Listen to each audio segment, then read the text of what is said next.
ራደች ተንቀጠቀጠ ገዳሙን በብርሃን ተመላች ደስ ይበላችሁ በአባታችን ዜና ማርቆስ ጸሎት እግዚአብሔር ማርኮታልና የሰይጣኑ ላይ ከተጠመቀ በኋላ በመንፈስ ቅዱስ ብርሃንነት ሁለንተናው ብርሃን ሆነ በፊት የማን ልጅ ከተጠመቀ በኋላ ነው ያለው ሮያል ማይክን ክፈትና ነገር ምንድን የማን ልጅ ከተጠመቀ በኋላ ነው ያሉት ቄሱ እኔ እንዳላወኩትም ኖርማሊ ታሙ የሚባለው ሰው ሲናገር ኖ የጠየኩህን መልስልኝ ሲነበብ ሰምተው ካልሰማው እንደገና አላሰማህ ቆይ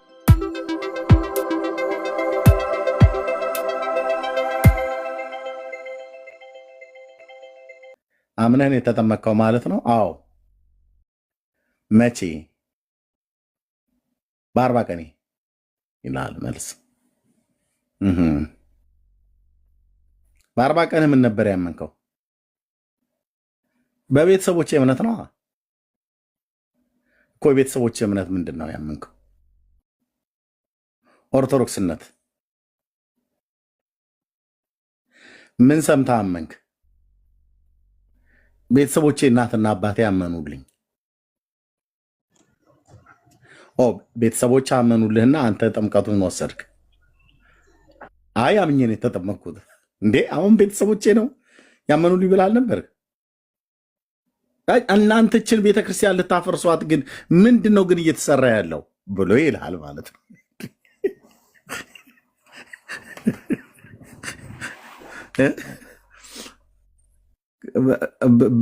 ቀለም በጥብጣ ብራና ዳምጣ ሀገር የሰራች ቤተክርስቲያን ይላል ወዴት ነው የምትሄደው የተጠየቀው ላይ ቀጥታ ኢንተርቪውን ቀጥል በ40 ቀን ምን ሰምተህ ዳንክ አይ በእናትና በአባቴ ነው እኮ እናትና አባትህ ምን አደረጉ ፈጫሳም እኮ ይፈጭሳሉ እናትና አባትህ አድባር ተቀበልሽ ምናምን ነገር እያሉ በአድባር ሁሉ ነው የሚመርቁት አይ በእናትና በአባቴ ሃይማኖት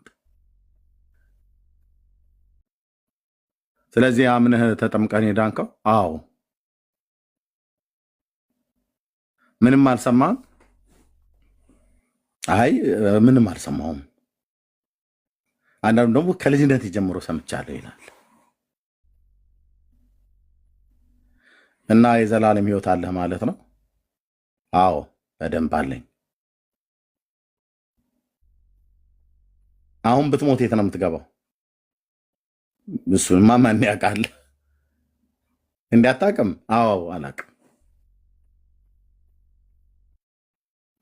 መንግስተ ሰማያት ነው የምትገባው እንትን በቸርነቱ ቅድም እኮ የዘላለም ህይወት ተሰጠኝ ብለህ ነበር ወንድም አለ አይ በቸርነቱ ነው ያለ ስራዬ እንዴት ብዬ እገባለሁ ስራ አለ ማለት ነው ስራ ትሰራለህ አዎ በስራ ነው ያው በስራዬ መንግስተ ሰማያትን ሊያስገባ የሚችል ስራ እየሰራ ነው ያው እንዳቅሜው ምልሃል አይደል በቃ ይሄ ነው ወንድሞችና እህቶች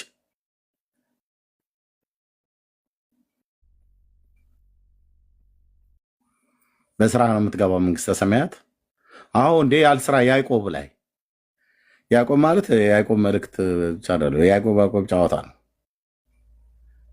የያዕቆብ መልእክት በስራ ነው የሚዳነው ብሎ አይልም ያዕቆብ በመልእክቱ በጣም ነው ውስጥን በቃ የሚያሳዝኑት የእውነት ለመናገር ማለት ነው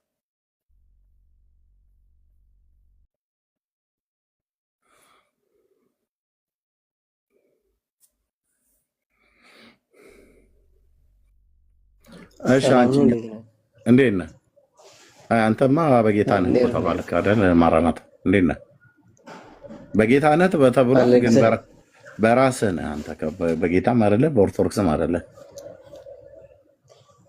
ኦርቶዶክስ በጌታ አይደለም እንደ እርም አይ ነው እኔ ፖለቲካ አልፈልግም አንተ አሁን ሁለት አገልጋዮች ናቸው የመሰከሩበት አስታውሳለህ አይደል ማራናታ ነው ውሸቱ ነው ውሸቱ ነው እኔ ራሴ ነው ወይስ እነሱ ነው የማያውቀው አይ እንደ ብራዘር ሁለት አገልጋዮች በጣም የማከብራቸው አገልጋዮች ናቸው የመሰከሩ። ስለዚህ አንተ እንትን ምንድን ነው ከኔ ጋር ተውረማው ማገዶ የምጨርሰው ነው ነው። እኛ እንደዚህ ጊዜ ማሳለፊያ አይደለም ብራዘር፣ ጊዜ ማሳለፊያ አይደለም። ጥያቄ ጠይቀኝ። ከኔ ጋር ተውረም አይ አላወራህም። ምን አወራሃለሁ? ኦልሬዲ ጌታን ተቀብለሃል። ጌታን የተቀበልኩት በ40 ቀን ነው የተቀበልኩት። በቃ በ40 ቀን ጌታን ከተቀበልክ እነ ወንጌላዊ ፋሲካ እና ወንድሜ ማን ነው ሲጸልዩልህ ጌታን ተቀብያለሁ ብለህ አሜን ብለህ ዱባይ ነው ያለው ነግረውሃል። ሁለት አገልጋዮች ናቸው የመሰከሩት። አሁን ዝም ብሎ የጊዜ ማሳለፊያ ምናምን ነገር እኔ አልፈልግም። ማራናት ኦርቶዶክስ ጌታ አልተቀበሉ የሚላለ እንደ ኤርሚ አልተቀበላችሁም። ኦርቶዶክስ እንደ ተቋማ ራሷ ጌታን አልተቀበለችም። ማስረጃ እስቲ ኤርሚ። ኦርቶዶክስ ቤተክርስቲያን ምን ማለት ነው? ጌታን መቀበል ምን ማለት ነው? ጌታን መቀበል ማለት በጌታ ላመነው የሚል ጌታን መቀበል ማለት ምን ማለት ነው? ጌታ ማመን ነው። ጌታን ማመን አይደል? አዎ። አንተ ኦርቶዶክስ አይደል? ተናገሩነቱን ይቅርታ ማላችሁ ገባው። ሰላም እስኪ ትንሽ ላውራ ነው የተናገሩነቱን። እሺ ከየት ቤተ እምነት ነው መምህር አክሊለ?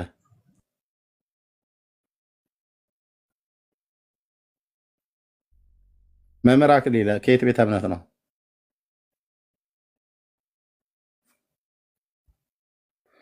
ማይክህ ሚዩት ነው። ትክክለኛ መምህር ነህ? ኦርቶዶክስ ነኝ። መምህር ነህ በትክክል? መምህር ሳይሆን ነኝ ይባላል። አይ አንዳንዶች እንደዛ ስለሚጠቀሙበት ማለት ነው።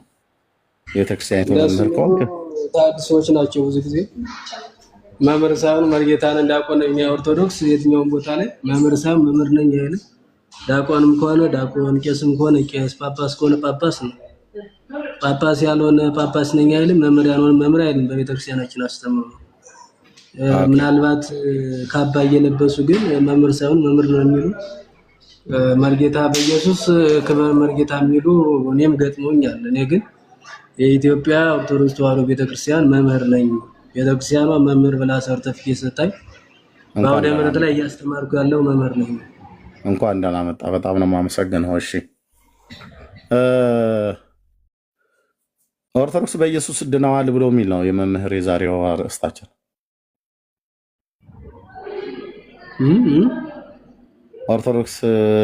ኦርቶዶክሳውያን በኢየሱስ ድነዋልን የሚል አርእስት ነው ጥያቄያችን። ምን ትላለህ መምህር? ማን ነው ጠያቂው? ስለኛ ነው የምጠይቁት?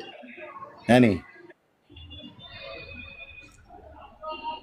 እኛ ብንድን ባንድን ምንድን ነው እናንተ አሁን ይሄን ርዕስ ማድረግ አስፈልገው ለምንድን ነው? እኔ ግን ሌላ ጥያቄ ልጠይቅ ነበር የፈለኩኝ። ከጠየቀኝ ዘንድ ኦርቶዶክስ የራሷ የሆነ አስተምሮ አላት፣ የራሷ ዶግማና ቀኖና ትውፊት አላት።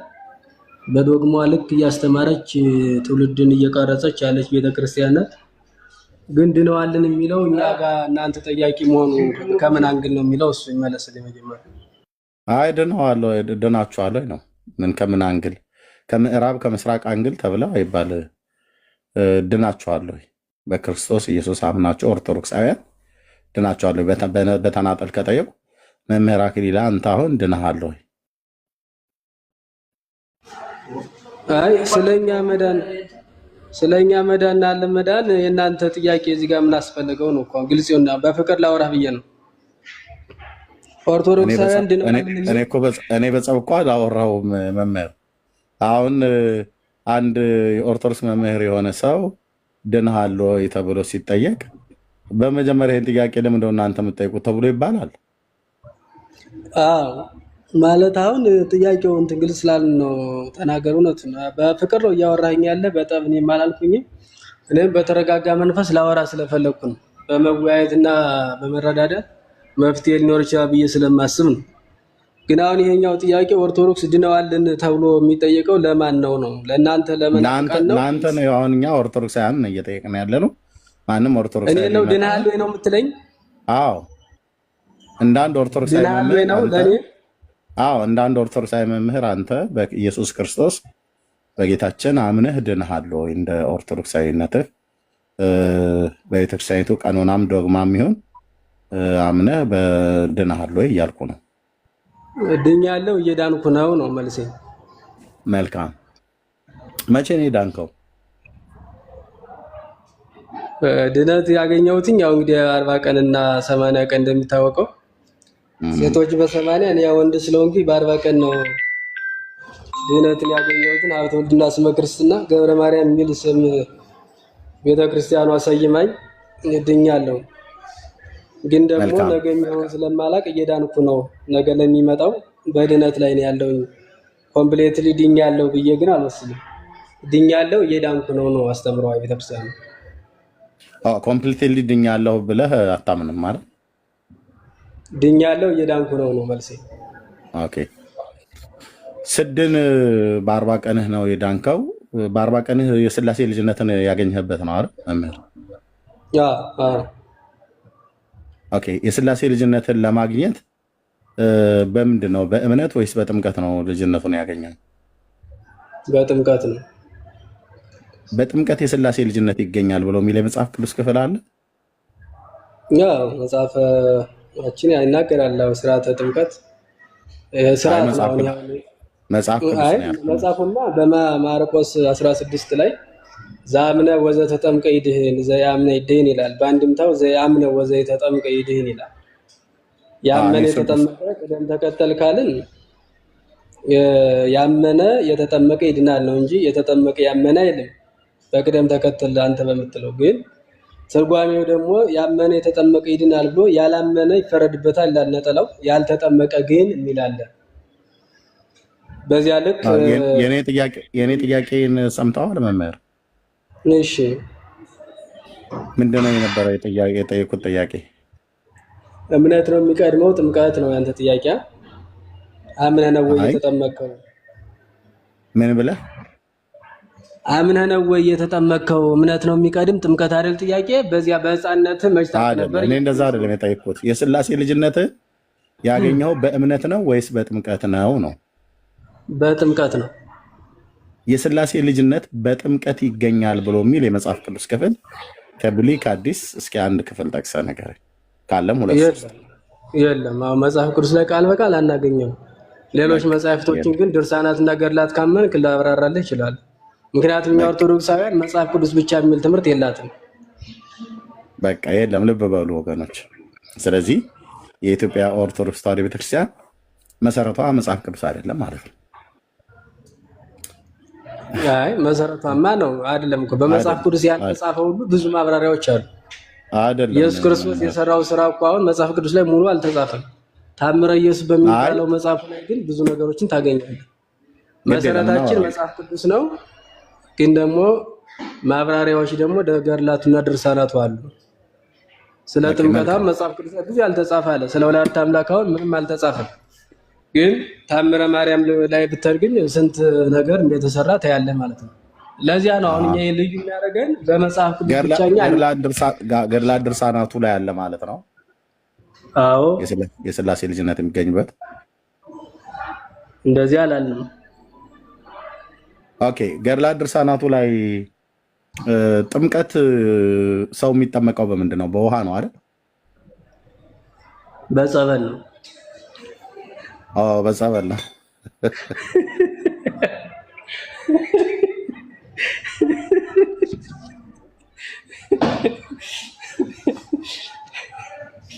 ያሳከረ ነው ተላልፎ ነው። ጸበል ነው። ጸበለ ትቢያ ሆነ የሚለው ሳይሆን ጸበል ነው። ማይ ማለት ነው። ማየገቦ ጸበል ነው የሚባለው። አዎ ጸበል አንቀጹ ቀጥታ ትቢያ የሚል ነው፣ ግን እንደሱ አይደለም እኮ። እንደሱ ለምንድን ነው ጸበል ነው ብለህ የምትለው ታዲያ? ራስህ እኮ ጸበል ነው ብለህ ካልክ ወደ በኋላ ደግሞ በራስህ ሳቀ። አይ ገርም ማዋስትን ያሳከኝ እኮ ውሃ ነው። በውሃ አይደል እንዴ? ውሃ ነው፣ ግን ደግሞ ወደ ጸበልነት ተቀየረ። ጸሎት ሲደረግ የቱ ጋ ነው እንደዛ ብሎ የሚለው? በጸበል አጥምቁ ብሎ የሚል ጥምቀት አለ እኮ መጽሐፈ ጥምቀት አለ እኮ ራሱ። የቱ ጋ ነው በጸበል አጥምቁ ብሎ የሚል ያለው መጽሐፍ ቅዱስ ላይ? ምን ጀመረ? አይ መጽሐፍማ በውሃ ነው የሚለው። ኢየሱስ እኮ በዮርዳኖስ በውሃ ነው። ታዲያ እኔ በውሃ ብዬ ስል ለምሳሌ ታዲያታልን ብሎ ለዮሐንስ የነገረው በዮርዳኖስ ሲጠመቅ ኢየሱስ መቼም ዮርዳኖስ ላይ በውሃ ነው፣ ውሃ ነው። ግን ውሃው እኮ ታዲያ እኔ በውሃ ነው ወይ ተጠመቀው ብዬ ስል ለምን ሳቅህ ነው? ገረመኝ። መሳቅ ደግሞ መብት እኮ ነው። ተናገር። እንዴት ነው? አይ መብት ነው። እሺ ነው ሲገርም እኮ ትስቃለህ። አክሲደንታሊ ነው ይሄ። ችግር የለም። እሺ በውሃ ነው። በሳቄ ካስቀየምኩ ግን ይቅርታ ጠይቃለሁ። ችግር የለም። ለማፌዝ አይደለም። ችግር የለም። እሺ በውሃ ነው የተጠመቀው። ስለዚህ የመጽሐፍ ቅዱስ ላይ የሥላሴ ልጅነት በጥምቀት ይገኛል ብሎ የሚል መረጃ ስጤ ብዬ ስለው መምህር የለም እንደዛ አለ። ስለዚህ በኢትዮጵያ ኦርቶዶክስ ተዋሕዶ ቤተክርስቲያን የሥላሴ ልጅነት በጥምቀት ይገኛል ብላ የምትለው የመጽሐፍ ቅዱስ ትምህርት አይደለም ማለት ነው። ታዲያ ምንድነው ይሄ ትምህርት? ሰው ሰራሽ የሆነ ትምህርት ነው። መጽሐፍ ቅዱስ ካልሆነ የእግዚአብሔር ቃል በሁለቱ ኪዳናት በብሉይና በአዲስ ኪዳን ላይ የተጻፈ ከሌለ ኦርቶዶክስ መሰረቷ ሰው ይድንበታል ብላ ወይ ሥላሴ ልጅነትን ሰው ያገኝበታል ብላ የምትለው ዋናው ከሚባለው ከአምስቱ አዕማደ ምስጢራት አንዱ ምስጢረ ጥምቀት ነው። ስለዚህ ምስጢረ ጥምቀት መጽሐፍ ቅዱሳዊ ትምህርት አይደለም ማለት ነው። መጽሐፍ ቅዱሳዊ ካልሆነ ታዲያ ምንድን ነው ማለት ነው? ያው መምህር እንደተናገረው ገድላት ድርሳናት ላይ ነው። ገድላት ድርሳናት ላይ ደግሞ ስንሄድ አሁን አንድ ጥያቄ ልጠይቅ። መምህር ዘርአ ብሩክ የሚባል ጻድቅ ሰው አለ አይደል? የምታከብሩት ዘርአ ብሩክ በ13 በእሱ ገድል ላይ ስለ ጥምቀት አንድ ነገር አገኘው። ሰው በስትንፋስ ይጠመቃል አይደል? ቆይ ወደ እሱ ገድል ከመምጣታችን በፊት አንድ ጥያቄ። በነገራችን ላይ በቆይ በፍቅር ካወራኝ እስከ መጨረሻው ላዋራ መብት እኔ ፈቃደኛ ነኝ። በነገራችን ላይ እኔ ብዙ ጊዜ እስካሁን ጸብ ነገር ጨመርኩበት እንዴ? አይደለም፣ እንደዚያ እያልኩኝ አይደለም። እንዳሁኑ በፍቅር ከቀጠልን በተረጋጋ መንፈስ በጣም ማውራት እንችላለን። ግን ምንድነው ብዙ ጊዜ ስንትን ስንል ነገር ወደ ስድብ ሂድና ወደ ስጋ ማንነት እየተገለጠ በስድብ ነው የምንጨርስ ብዙ ጊዜ እና እንደዚያ ካልሆነ የምትለውን ልሰማ ፈቃደኛ ነኝ። መቀበል አለመቀበል ሌላ ጉዳይ ነው። መረዳዳት እንችላለን። እኔንም ልሰማኝ አንተም ላዳምጥህ ፈቃደኛ ነኝ። እንዳሁኑ በፍቅር ካወራን ማለት ነው። ወደ እሱ ከመሄድ በፊት ግን አንድ ጥያቄ ጠይቄህ ነው የማልፈው። እንግዲያም አንተ 3 ጥያቄ ጠይቀኸኛል። አሁን እኔ ግን አንድ ጥያቄ ልጠይቅ። ውይይታችን እንዳለ ሆኖ ማለት ነው። እስካሁን እኮ መልስ እኮ አልመለስክልኝማ መምህር። ይሄን መልስልኝና መለስኩልህ እኮ ቅድም ገና ቆይ ዘርብሩ ካልመጣም አሁን ስለ እስትንፋስ አንመጣም። እዚያው ላይ ነው ጥምቀት ላይ ነው ያለን። ከገድላት ከድርሳናቱ የሥላሴ ልጅነት የሚገኝበትን ከመጽሐፍ ቅዱስ የለም። ከገድላት ከድርሳናቱ ግን ላሳይህ እችላለሁ አልከኝ መምህር። ከዛ ከመጽሐፍ ቅዱስ ግን እንደሌለ ነገርከኝ። ኦኬ በቃ ከመጽሐፍ ቅዱስ የለም። ስለዚህ የኢትዮጵያ ኦርቶዶክስ ተዋሕዶ ቤተክርስቲያን ምስጢረ ጥምቀት የሚባለው ከአምስቱ አዕማደ ምስጢራት አንዱ ትምህርቷ መጽሐፍ ቅዱሳዊ ያልሆነ ትምህርት መሆኑን ዓለም ይወቅ። ኦኬ ቀጥሎ ወዴት ነው? በገድላት ድርሳናቱ ላይ ያለ በዛ ግን ከፈለክ ላሳይ ይችላለሁ ብለው ስላሉ ጥምቀት በእስትንፋስ ሁሉ ጭምር እንደሚደረግ በዘርአ ብሩክ እስትንፋስ ሰዎች እንደሚጠመቁና ሲጠመቁም ደግሞ የሥላሴ ልጅነት እንደሚያገኙ የኦርቶዶክስ ተዋሕዶ ቤተክርስቲያን መጽሐፍ ይናገራል ማለት ነው። ገድለ ዘርአ ብሩክ ትክክል ነው። ገድሉ እኮ ትክክል ነው የምትለው ትክክል ነው። አሁን ወደ እሱ ከመሄድ በፊት ግን ስለዚህ ጥምቀት በውሃ ነው ታዲያ? ጥምቀት በውሃ ነው ታዲያ በእስትንፋስ ነው ብዬ እኔ ጥያቄ ልጠይቅና ከዛ አንተ ደግሞ ትጠይቀኛለህ ማለት ነው። ጌታችን ኢየሱስ ክርስቶስ ሰዎችን ሁሉ ሲያጠምቁ እንዲያጠምቁ ሐዋርያትን ሲያዛቸው ሐዋርያት ያጠመቁት ራሳቸውም እንደ ቅዱስ ጳውሎስ አይነቱ ሐዋርያ ማለት ነው የተጠመቀው በውሃ ነው አይደል? በእስትንፋስ የተጠመቀ ሐዋርያ አለ? በእስትንፋስ ሳጥምቁ ብሎ ተናግሯል። ስለዚህ ሰው በእስትንፋስ እንዴት ነው? የለም አይደል? እኮ ቆይማ ወደ ገድሉ ከሄድን አሁን የተለያየ አሁን ለምሳሌ የኪዳነ ምሕረት ራሱን የቻለ ገድል አለ። ገድለ አርሴማ ዘርአ ብሩክ ነው የመረጥኩት። ገድሉን እያንዳንዱ ካወራ ነው የእያንዳንዱ ስላለ አሁን እንትን ልንላለን የምናወራው መጽሐፍ ቅዱስ ላይ ከሆነ ቤዛችን ኖ እንመለስና ዚዮት ሙቀት እናወራለን። ጨረስን እኮ መጽሐፍ ቅዱስንማ እኮ የለም በሌላ ነገር መጽሐፍ ቅዱስ ላይ የለም እኮ ብለህ ቀደም እንደዛ አለም እኮ መጽሐፍ ቅዱስ የለም ማለት ገድላት ላይ የተብራራው ከመጽሐፍ ቅዱስ ወጥቶ ነው።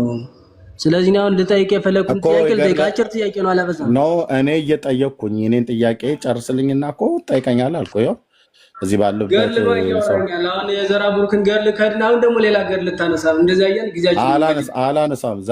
የዘራ ብሩክ ከተመለሰ ሲጀምር አሁን ምንድነው ገድሉ ነው ያለው። ገድሉ በወቅቱ የነበረው ገድሉ ምን ነበር ብለን ገድሉ ማንበብ ይጠይቅብናል። እሱ በእስትንፋስ ጥምቀት እንዳለ አይተናል።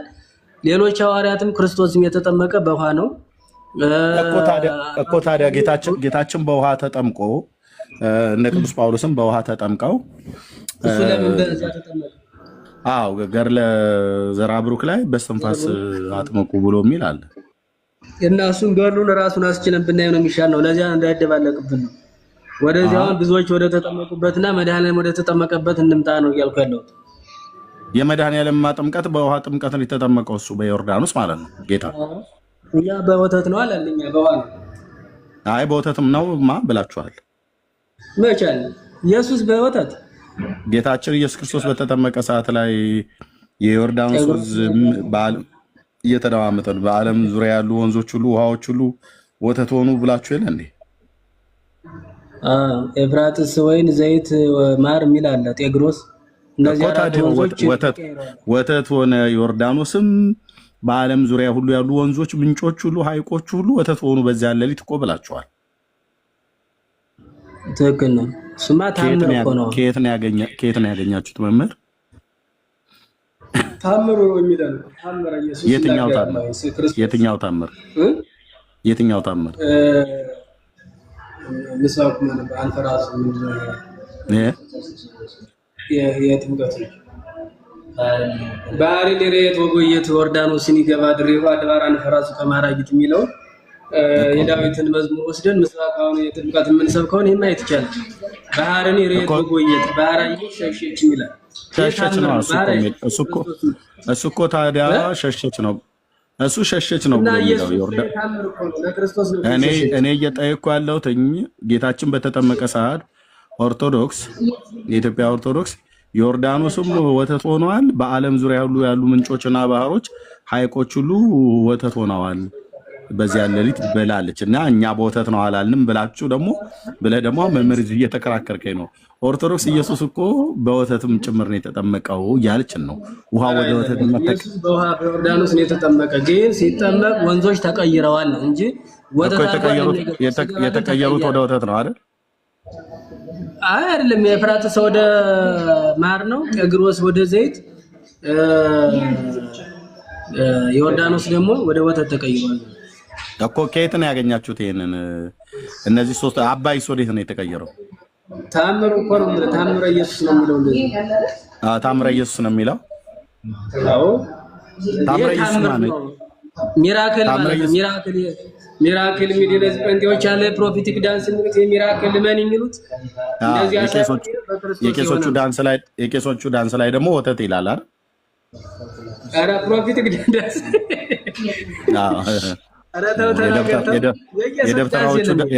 የደብተራዎቹ ዳንስ ላይ ደግሞ ወተት ትላላችሁ፣ ሲያሻችሁ እርጎ ትላላችሁ ማለት ነው። እስቲ ቆይ ተናገር፣ ምንድነው ደብተራ ማለት?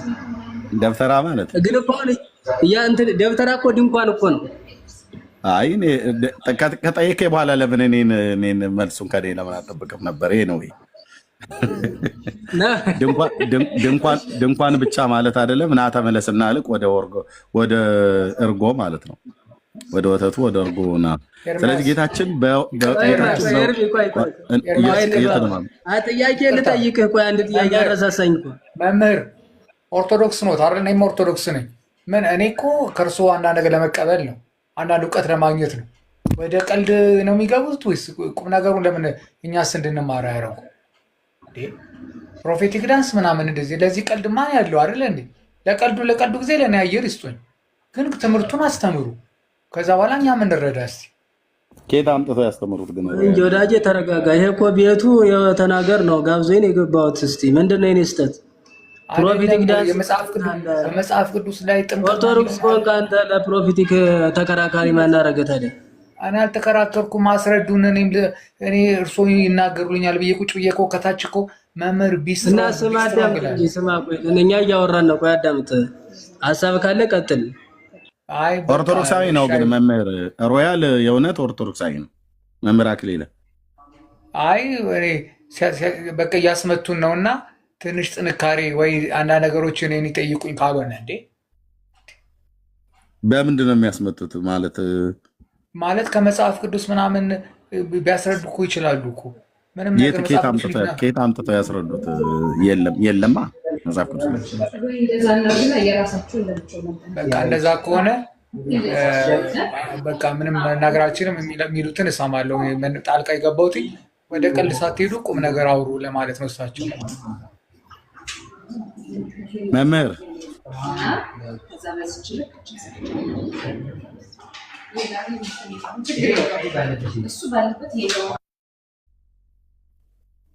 መምህር አክሊለ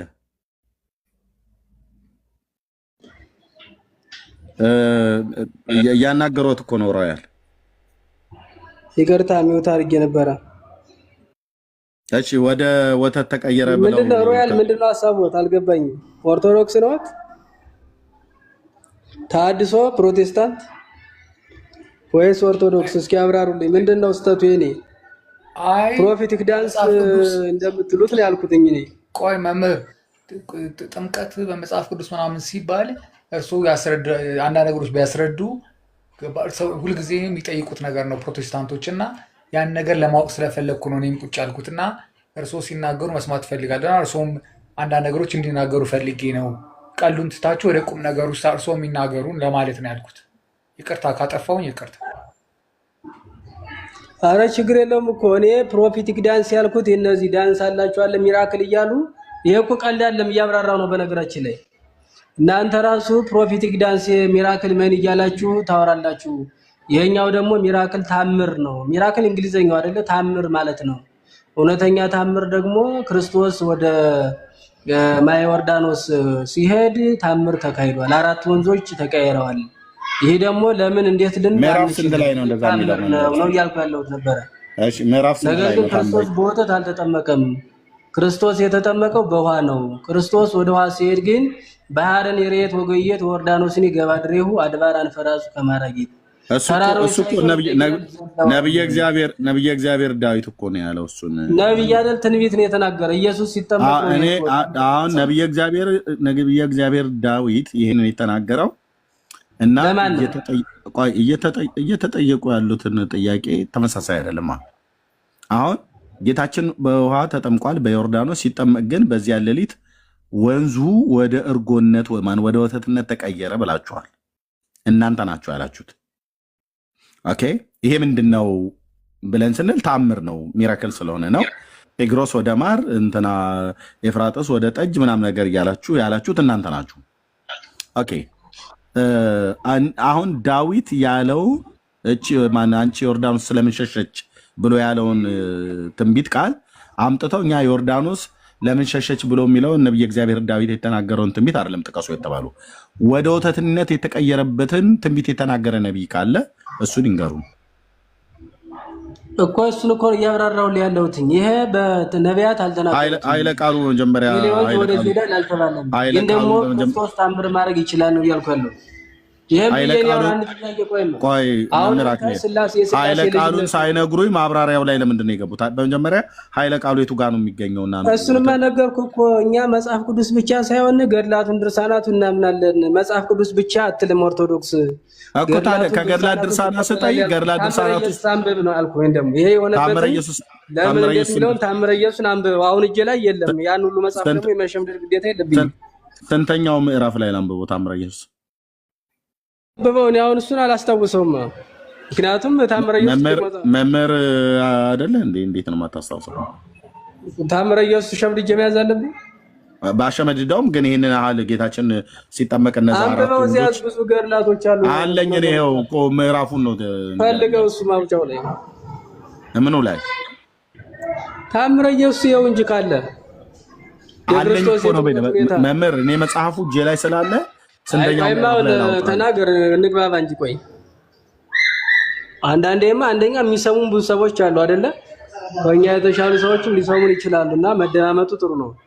እኔ እኮ አሁን ያን ሁሉ አስወራኝ እንጂ የኔ ጥያቄ የሥላሴ ልጅነት የሚገኘው በእምነት ነው በጥምቀት ነው አልከኝ ላይ ሳብራራ የሥላሴ ልጅነት ብለህ ስትጠይቀኝ በመጽሐፍ ቅዱስ ብቻ ካልክ ሥላሴ የሚለውን መጽሐፍ ቅዱስ ላይ የታገኘው ቅድም ከብሉይ ከአዲስ አልከኝ።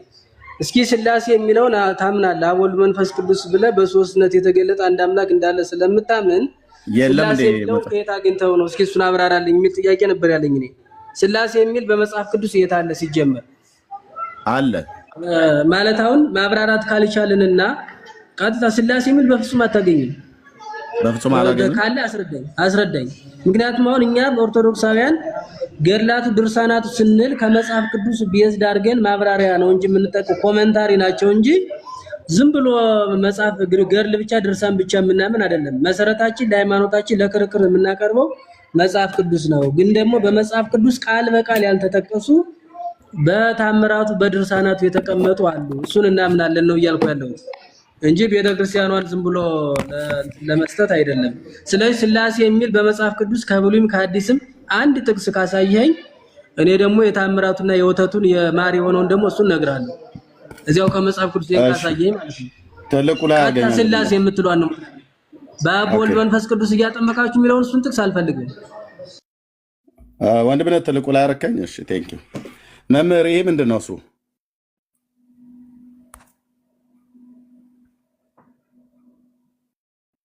መምህር አክሊል ይሄ ምንድነው? እያየሁት ነው። ቀጥል ችግር መጽሐፍ ቅዱስ በብሉይና በአዲስ ይላል። ኦኬ ሥላሴ የምትሏን ነው የምፈልጋት። እሺ ካለ ሞክራለሁ። እስቲ 1980 እሺ 1980 የአባ ተክለ ሃይማኖት ማለት ነው። እሺ እሺ የኦርቶዶክስ ተዋሕዶ ቤተክርስቲያን 80 ያዱ ነው አይደል?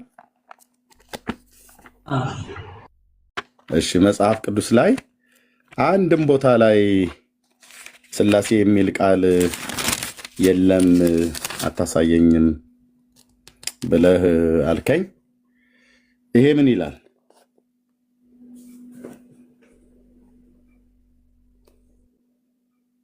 መምህር እንዴት በሲራክ ታምናለህ አንተ? ይሄ ምን ይላል ያልኩት? ይሄ ምን ይላል? መጽሐፈ ሲራክ እሺ መጽሐፈ ሲራክ ምዕራፍ 3 ቁጥር 22 ምን ይላል?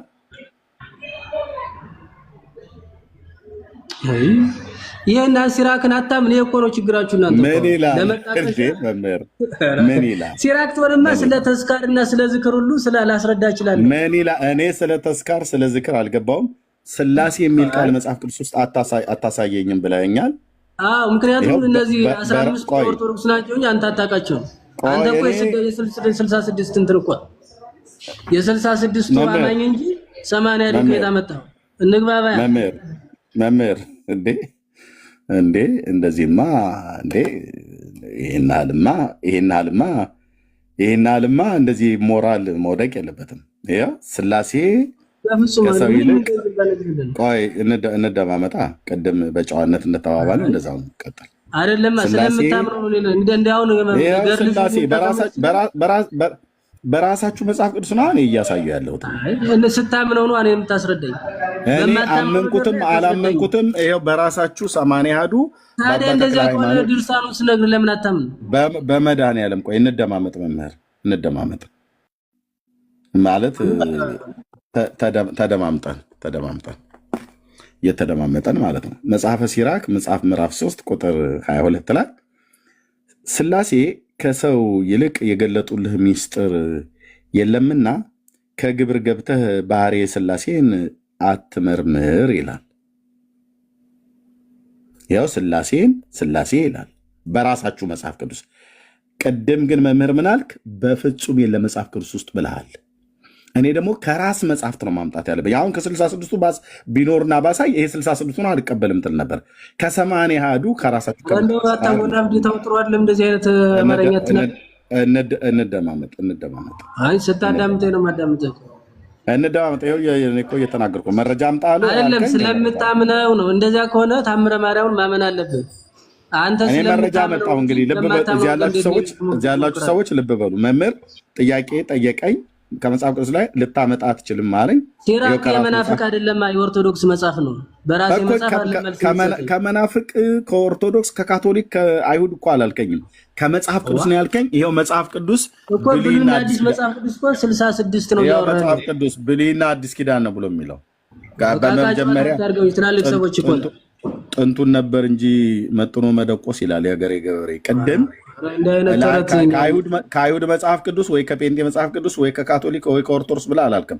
ከመጽሐፍ ቅዱስ ልታሳየኝ አትችልም የለም ብለህ አልከኝ። ያው እንግዲህ በ12 ቁጥር መስማር መጽሐፈ ሲራክ መጽሐፍ ምዕራፍ 3 ቁጥር 22 ላይ እንዲህ ይነበባል ማለት ነው። ይህንን እንኳን ሳያውቅ ወጣ። ይኸው መምህሩ ወጣ ማለት ነው።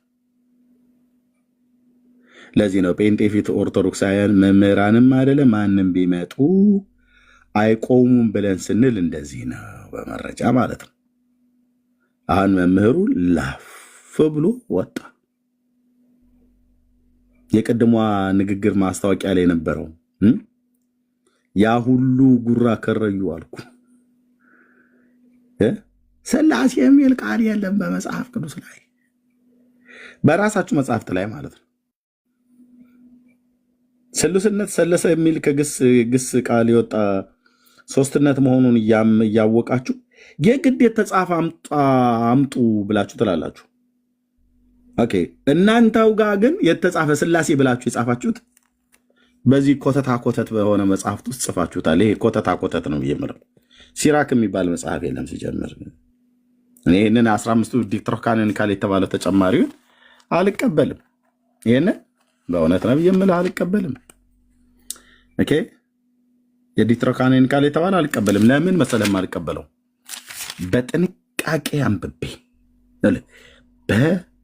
በጥንቃቄ አንብቤ እርስ በርሱ የሚላተም እርስ በርሱ የሚጣላ መጽሐፍ ቅዱስ አንዱ ቁርአን ማለት ነው። ቁርአን ቢስሚላሂ ምናምን ነገር ብሎ የሚል ሁሉ የምታገኝበት ማለት ነው። ለገሊትና ለገሌ ምናምን ነገር ብሎ የሚል ይሄ በሙሉ አርቲ ውስጥ የሆነ ኮተታ ኮተት ይኸውልህ። አሁን እዚህ አሁን እገሌ ይሙት ምናምን ነገር እየተባለ እገሌ እንደዚህ ይሄን በመንፈስ ቅዱስ ተመርተው የሚጽፉት እገሌ እገሊት እየተባለ እንደ ገሌና እንደ ገሊት ይሁንልን ብለው የሚሉ ይላል መጽሐፈ መቃብያን ሳልስ ምዕራፍ 1 ቁጥር 10ዎቹ አካባቢ ላይ ዝም ብለው ዘኬ የሚበላ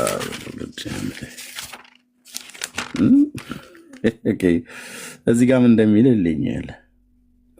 ቁጥር 13 ጀምሮ ተናግረው ለባልንጀሮቻቸው ምልክትን ይሰጧቸዋል። እነዚያ ሟርተኞቻቸው እንደነገሯቸው እንደ ቀድሜ ምልክት እሆናቸዋለሁ። የመረመሯቸውን ሰዎች ይስቱ ዘንድ ለጠንቋዮች ዋጋን ይሰጧቸው ዘንድ እንደተናገሩት የሚደረግላቸው ትንቢትን የሚያውቁት ክፉና በጎንም የሚለዩት ሁሉም እንደተናገሩት ቢሆኑላቸው እንደ ቃላቸውም እንደ እገሌ አዋቆች የሉም። እንደ እገሊትና እንደ እገሌ አለ። እገሊትና እገሌ፣ እገሌ እገሊት፣ እገሊት እገሌ። ኦርቶዶክስ ተረታዊት ቤተክርስቲያን፣ ጥንታዊት ተረታዊት ቤተክርስቲያን፣ እገሊት እገሌ። ይሄ ነው የእስትንፋሰ እግዚአብሔር የአምላክ ቃል ያለበት በመንፈስ ቅዱስ ተመርተው ጻፉት ብላችሁ የምትሉት። ኖ ግቡ እስኪ ገባ ገባ በሉ። እስከዛ የትኛው ወንዝ ላይ እንደተጠመቀ ሰይጣኑን ካህናቱ ይንገሯችሁ። እዚህ ቦታ ላይ ነው ከአቡነ ዜና ማርቆስ ጋር ላይ ነው ማለት ነው። እዚህ ቦታ ላይ ነው ከአቡነ ዜና ማርቆስ ጋር እንዳጠመቋቸው ነው የሚናገረው። እሱንም እግረ መንገድ ላንሳ ብዬ ነው። ወንጌል ለምን አሳውቅም? አንተ ሰውዬ ዝም ብለህ ስለ አንድ ተቋም ዘወትር ትለፈልፍ ትኖራለህ እንዴ? ይሄ ነው እንግዲህ ቤተክርስቲያኒቱ እንዲህ አይነት ትውልድ ነው የያዘችው። አየህ አይደል? ሮያል ያቋቋም መምህር ነው። መምህር አቋቋም ዘቤተ ማርያም እዚህ ስቡ ወዱስ እያሉ ጸናጽል እንደመወርወር መቋሚያ ዝማሜ እንደመዘመም እንደ ተክሌ ወይ እንደ ጎንደሩ ወይ እንደ ላይ ቤት እንደ ታች ቤት እንደሚባለው እንደዛ አይደለም። እዚህ ስትመጣ በእውቀት ነው የምትጠይቀው።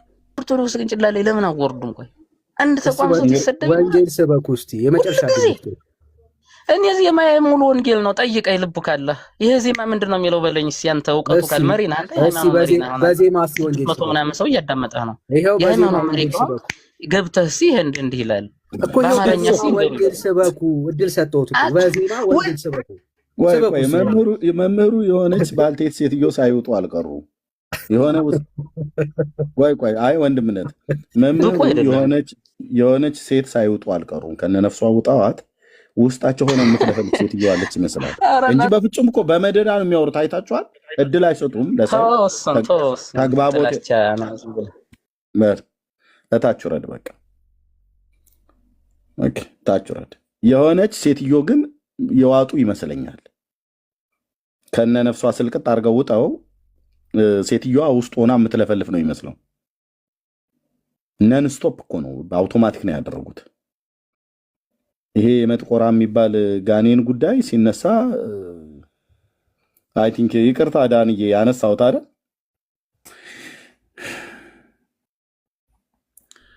ወደ ገድሊቱ እንሂዳ። ገድሉ መጥቆራ ንስሐ ገብቶ በክርስቶስ አምኖ ለጽድቅ የበቃው የአየር ጋኔን ማን? የአየር ጋኔን። በስሙ ያመናችሁ የክርስቶስ ወገኖች ሁላችሁ ኑ የእግዚአብሔርን ምሕረት መጠን እዩ። ይህ በፎቶ የምታዩት ቤተክርስቲያን በሀገራችን የሚገኘው በአቡነ ጽዋለ ጽድቅ ስም የታነጸ ነው። አቡነ ጽዋለ ጽድቅ ማለት አስቀድሞ መጥቆራ የተባለ ጋኔን ነበረ የነበረ ሲሆን አባቱ ፈረጎ የተባለ የአየር አጋንንት ነው። ልጅየው መጥቆራ ነው፣ አባትየው ፈረጎ ነው። ሁለቱም ጂኒ ናቸው፣ አጋንንት ማለት ነው። ይዋለዳሉ። ታውቃላችሁ፣ እነዚህ ጋኔን እንደዚህ አጋንንት ጂኒዎች በኦርቶዶክስ ቤተክርስቲያን ተጠምቀው መነኩሴ የሆኑና ታቦት ይቀረጽላቸዋል። በእስልምና ሃይማኖት ደግሞ መስጊድ ውስጥ ገብተው ሁሉ አብረው ይሰግዳሉ። ሙስሊሞች አሁን በዓለም ዙሪያ ያሉ ሙስሊሞች ብዙ የአጋንንት እህቶች ወንድሞች አሏቸው። ማን ይሄን ያለው? አቡ ሃይደር ሲናገር ሰምተናል። ቪዲዮ አለ፣ መረጃ። ለዚህ ነው ሁለቱ የሶሪያ ወንዞች አባናና ፋርፋ የሚባሉት እኩል ይፈሳሉ ብለንም ነው። ለዚህ ነው በእስልምና ሃይማኖት የአጋንንት የጂኒ ወንድምና እህት አለን ብለዋል። ስለዚህ በጣም ብዙ ሙስሊም ብታይ ጂኒዎች ሁሉ እየተባዙ ነው ማለት ነው። ኦርቶዶክስም ጋር ስትመጣ ልክ እንደዚሁ ማለት ነው። ተመሳሳይ ናቸው። መንፈሳዊ ልጆች ከሆኑ አሉት። ያው ከታች በረከቱ ይደርብን እያሉ የሚጽፉት የእሱ ልጆች ናቸው። እህትዬ እኛ በቤተሰብ መካከል ጣልቃ እንድገባት አታድርጊ። ከታች እኮ የአባታችን በረከቱ ይደርብን እያሉ ነው። እና ልጆቹ አሉ እዚሁ ኮሜንት እየጻፉ እኮ ነው የጋኔኑ ማለት ነው።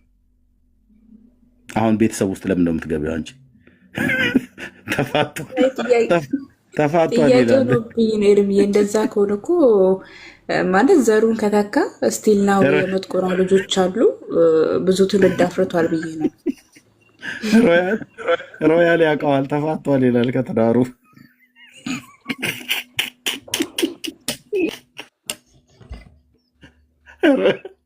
ሮያል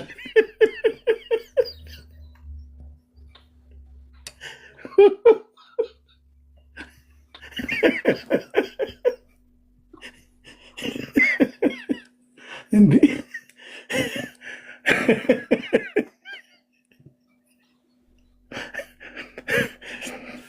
ጭራሽ ሙድ መያዝ ጀመርክ።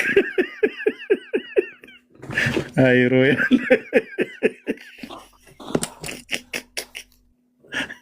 ዳንዬ እኔን አሰናብቶኝ። ይሄ የሰይጣን ነገር ብዙ ነገር ነው የሚያማዝዘውና እኔን ጸልዬ የሚሆን ባጸልይልኝም ሄጄ ልተኛ። ሰላም እድሜ ወዴት እንዲማ በቀላሉ አንለቅም። ጀማ እኔ በሰው ጋብቻ ውስጥ አልገባም። ተፋታ አግብታለሁ አላገባም። ለምን ታወራላችሁ ግን ወገኖቼ? ቆይ ተሙ ተረጋጋ። ዳን እያለው ነካክቶ ዝም ብላችሁ ወዴት ሊሆን ነው? ቆይ ተሙ ሚውት አድርግ እባክህ፣ ቤቱ ስራ ተሙዬ። እሺ እንዴት ነህ ወንድም አለም? አይ አይደለም፣ እስኪ ተፋቷል ምናምን ያላችሁትም መረጃ እስኪ ካለ ገሩም ላይ ብታሳዩ። ከማን ነው ጋር የተፋታው? ወንድሙን አስገባለት፣ ከሱ ጋር ይነጋገራል። አግብቶ ነበር ተፋቷል ምናምን እያላችሁ ስለሰማው ብዬ ነው። ሮያል ነው ተፋቷል የሚል ኮመንት ከሮያል ዘንድ አይቻለሁ። እንግዲህ ላስገባልህና እስቲ እሱን ሞግተው ባይሆንና እስቲ ላስገባልህና ከዛ ሞግተው እስቲ እሺ ወይ ሰኒ ወረደች። እሺ ችግር የለም በቃ እሺ። ይኸው እስቲ ተግባቡ እስቲ ተፋቷል የሚለውን እስኪ ያሳየኝ ብራዘር። አቤት ተፋቷል የሚለውን አሳየኝ ከገሩ ላይ። ማን ነው? የዋለ ጽርቅ የዋለ ጽርቅ ማን ታዲያ ስለማያውቀው ነው እንዴ መረጃ ምናምን የምትሉት እናንተ?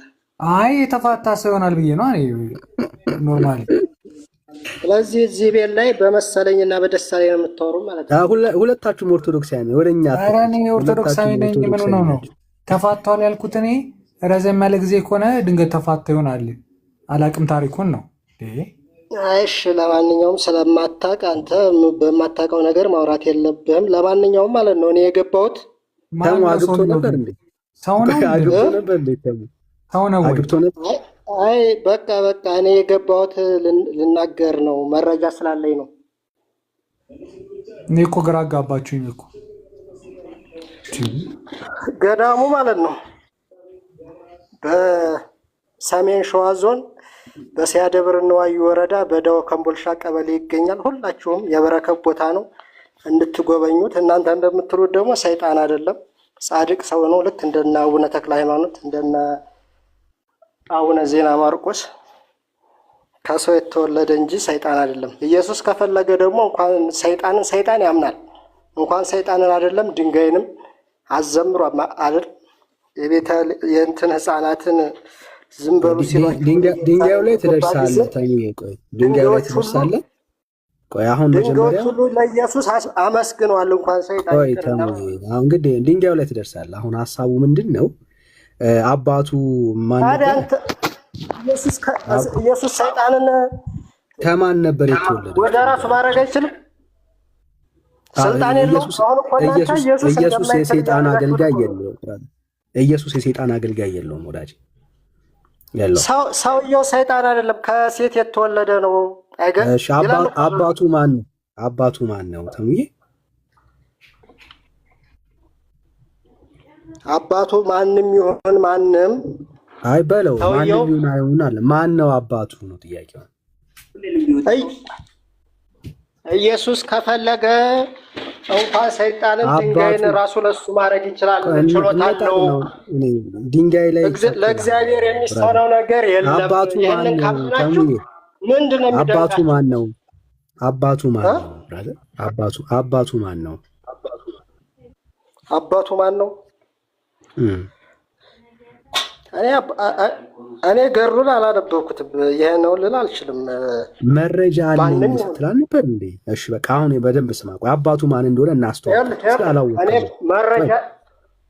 መረጃ ከሌለ መረጃ የሌለው ሰው ሲያወራ ዝም ብሎ ነው የሚያወራ ማለት ነው። ቅድም አሁን አንተ ሮያልን እኔ መረጃ አለኝ ስትለው ነበር። አየህ የለም። አባቱማ ፈረጎ ነው።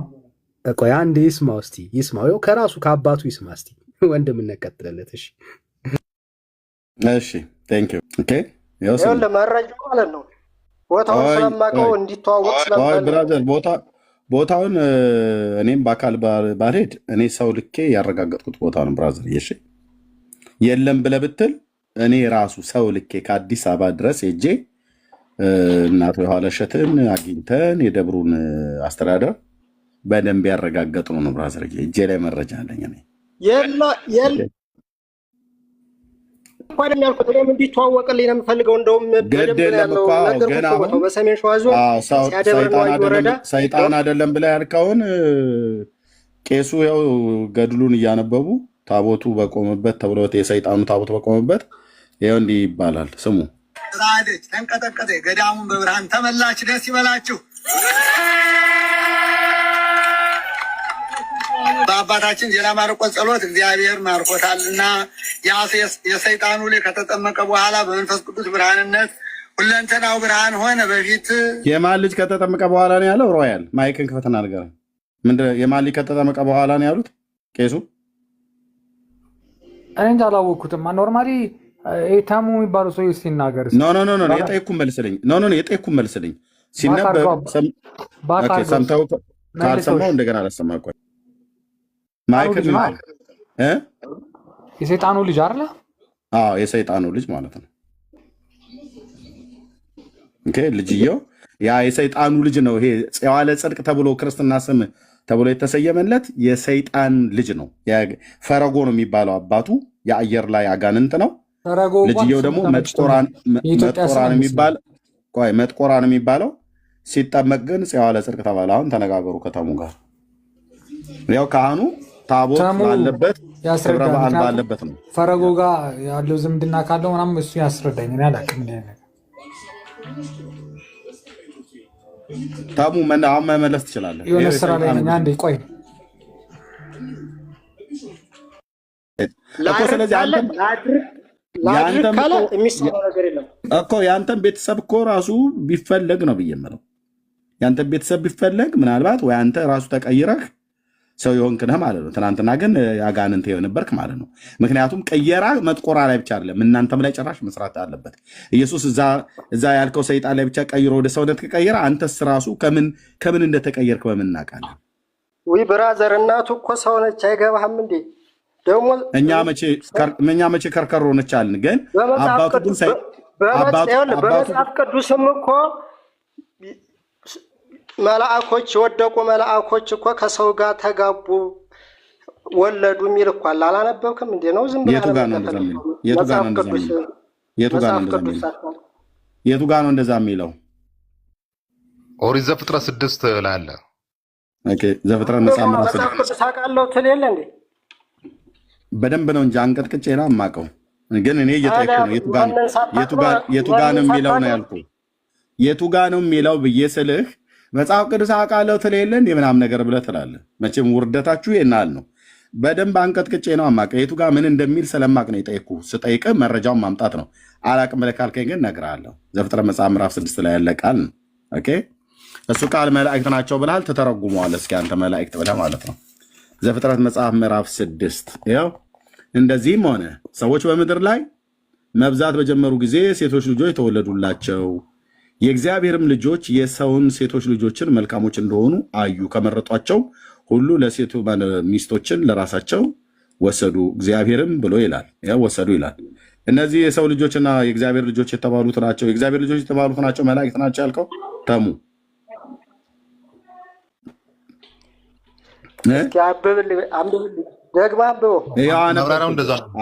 አነበብኩልን። እነዚህ የእግዚአብሔር ልጆች የተባሉት ናቸው መላእክት ናቸው ያልከው? አይ ይሄንን ሳይሆን ሌላ ጥቅስ አለ። አምጣው። እሺ መረጃ ነው። እስቲ አቅም ያለው ብሉይ ኪዳን ላይ ሊያወራ ቢችል የለም ማለት ነው። በቃ የለም። አሁን የለኝም ነው የለም የለኝም። ግን መጽሐፉ ቅዱስ ላይ ከሌለህ የለህም። በቃ ብራዘር። እሺ ቀጥሎ ላለው ወንድም ስጠው። እሺ ዘፍጥረት መጽሐፍ ምዕራፍ 6 ብለህ ጥቅስ የጠቀሰው ከየት ቤተ እምነት ነው ወንድማችን?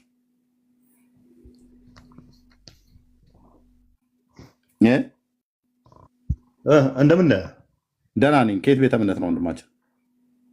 አለን። እኔ ኦርቶዶክስ ነኝ። እሺ እንኳን ደህና መጣ። አለን። እንዴት ነህ? ደህና ነኝ። ዘፍጥረት መጽሐፍ ምዕራፍ 6 ላይ መላእክት ናቸው የእግዚአብሔር ልጆች የተባሉት እዚህ ጋር ሲተረጎም እንደዛ ነው የሚለውና ማን ነው የተረጎመው እንደዛ ብሎ? አይ ያንተ ትርጉም አይደለም ማለት ኖ የጠየቅኩህን እኔን ትርጉም አይደለም ያልኩህ። ማን የተረጎመው አልልህም። እኔ ተርጉሜው ከሆነ ማን የተረጎመው ብያለሁ። ማን የተረጎመው እንደዛ ብሎ የእግዚአብሔር ልጆች ብሎ የሚለውን መላእክት ብሎ የተረጎመ ማን ነው? ተርጓሚ የፈለከው? አዎ ማን የተረጎመው? የእግዚአብሔር ልጆች የሰው ልጆች ብሎ የሰው ልጆች ናቸው። የእግዚአብሔር ልጆች የተባሉት መላእክት ናቸው ብለዋችሁ ነው አይደል የተረጎማችሁት? ማን የተረጎመው? ቤተክርስቲያን እንደዛ ነው የተረጎመው እኮ። ማን የተረጎመው? የትኛው መጽሐፍት ላይ? ሄሎ ኦርቶዶክስ የፈለከው ምንድን ነው እያልክ ያለው እኮ? ማን የተረጎመው? ሰው የተረጎመው መምህር ማን ነው? መላእክት ብሎ የሚለውን ታምንበታለህ አይደል አንተ? እሺ የተረጎመው እንደሆነ ላትነግረኝ ትችላለህ። አንተ መላእክት ናቸው ብሎ የሚለውን ከአባቶች ስለሰማ ትርጉሙን ታምንበታለህ አይደል? እኔ አምንበታለሁ። ምክንያቱም የሰው ልጆች ብሏል። የሰው ልጆች ያነዛ ደግሞ የሰው ልጆች አልሆኑ ነው የሚያሳየው። ስለዚህ መላእክት የእግዚአብሔር ልጆች ናቸው አይደል? አንተ ታምንበታለህና መላእክት የእግዚአብሔር ልጆች ናቸው አይደል?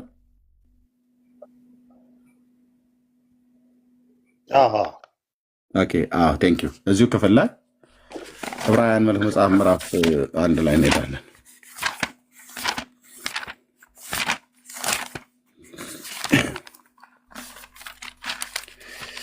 ኦኬ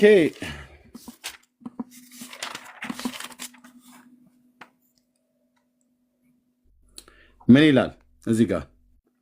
ከመላእክትስ አንተ ልጄ ነህ፣ እኔ ዛሬ ወልጄሃለሁ፣ ደግሞ እኔ አባት እሆነዋለሁ፣ እርሱም ልጅ ይሆነኛል ያለው ከቶ ለማን ነው ይላል። ከመላእክት አንተ ልጄ ነህ፣ እኔ ዛሬ ወልጄሃለሁ፣ እኔ ደግሞ እኔ አባት እሆነዋለሁ፣ እርሱም ልጅ ይሆነኛል ያለው ከቶ ለማን ነው ይላል። ለማን ነው እግዚአብሔር? ማንን? የትኛው መላእክት ነው ልጄ ነህ ብሎ የጠራው እግዚአብሔር? ወይ የትኞቹን መላእክት ናቸው ልጆቼ ናችሁ ብሎ የጠራቸው? መላእክት የእግዚአብሔር ልጆች ናቸው ብለህ ዘፍጥረት መጽሐፍ ምዕራፍ 6 ጠቅሰሃል። የእግዚአብሔር ልጆች ከሆኑ እንዴት ነው የወለዳቸው? እስኪ በመጀመሪያ እነዚህ ምን ብለህ ነው? ኖ እየጠየኩ ነው። ከመላእክት አንተ ልጄ ነህ እኔ ዛሬ ወልጄሃለሁ ብሎ ያለው ከቶ ለማን ነው ብሎ ይላል የዕብራውያን መልእክት ጸሐፊ። እንግዲህ የዕብራውያን መልእክት ጸሐፊ ቅዱስ ጳውሎስ እንደሆነ ይታመናል። የዘፍጥረት መጽሐፍትን ደግሞ ታላቁ ነቢይ ሙሴ ነው የጻፈው። ሁለቱም ታላላቅ የእግዚአብሔር አገልጋዮች ናቸው። በመንፈስ ቅዱስ መመራት ነው የጻፉት። እዚህ የተነገረው ላይ ከመላእክት አንተ ልጄ ነህ እኔ ዛሬ ወልጄሃለሁ ብሎ ያለው ለማን ነው? እኔም አባት ሆነዋለሁ እርሱም ልጅ ይሆነኛል ያለው ከቶ ለማን ነው ይላል። ጥያቄ ምልክት አላት አለ ይታያል። ለማን ነው? እግዚአብሔር ማን ነው? ሚካኤል ነው ገብርኤል ልጄ ነው ብሎ ያለው? አይ ዛሬ ወልጄሃለሁ አልተባለም እኮ። የእግዚአብሔር ልጅ የተባለው ክርስቶስ ስለሆነ ለዛ ነው እዚህ ጋር የሚያሳየው። ስለዚህ መላእክት የእግዚአብሔር ልጆች አይደሉም ማለት ነው። ከመላእክት እግዚአብሔር ልጆቼ ብሎ የጠራቸው ወይ ደግሞ በነጠላ ልጄ ብሎ የጠራው አለ? ሚካኤል፣ ገብርኤል፣ ሱራፌል፣ ኪሩቤል ነው። እነሱ ዛሬ ወልጃቸዋለሁ አላላቸው ማለት አይደለም። ዛሬ ወልጄሃለሁ አልተባሉም። ኦኬ ዛሬ እሺ፣ ድሮ ወልጃቸዋለሁ ብሎ ያለ ዛሬ ወልጄሃለሁ አልተባሉም እኮ እነሱ። እሺ ዛሬ ወልጃለሁ ብሎ አለ። እሺ ድሮ ወልጃቸዋለሁ ብሎ ያለ ዛሬ ወልጄሃለሁ አልተባሉም። ዛሬ አደጋግመው ልክ ነው እሱኛውን። እሺ ዛሬ ብሎ የሚለውን እሺ አላለም። ድሮ ግን ወልጃቸዋለሁ ብሎ ያለበት ክፍል አለ?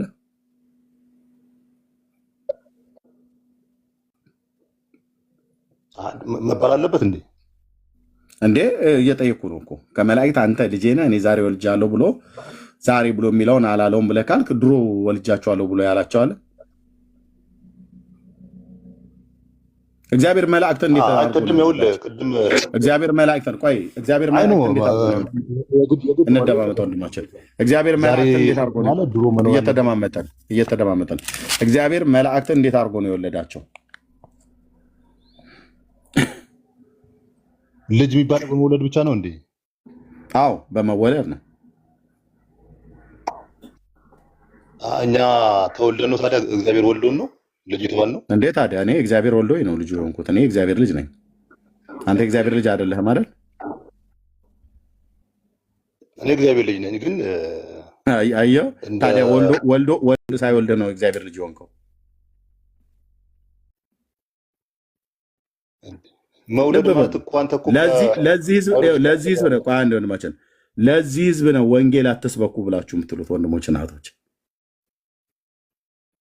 እንዲህ አይነት አንተ ባዮሎጂካል ነው የተወለድከው ከእግዚአብሔር ብራዘር። ጥያቄን መጠየቅ ትችላለህ፣ ግን አንተ የኦርቶዶክስ እምነት ተከታይ ነህ አይደል? ስገባ እንደዛ ብዬ ነበራል። አዎ። ስለዚህ እግዚአብሔር ልጅ እንደሆንክ ታምናለህ አይደል?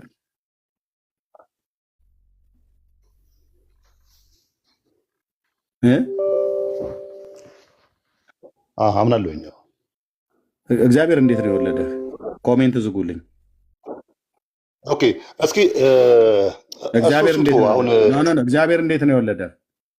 የእግዚአብሔር ልጅ ነኝ ብለሃል። እግዚአብሔር እንዴት ነው የወለደህ? እሱን ፕሮስ ፈልገህ ነው እንዴ? ማለት ወደ እግዚአብሔር እንዴት ነው የወለደህ? እግዚአብሔር እንዴት ነው የወለደህ ነው እኮ ይመል።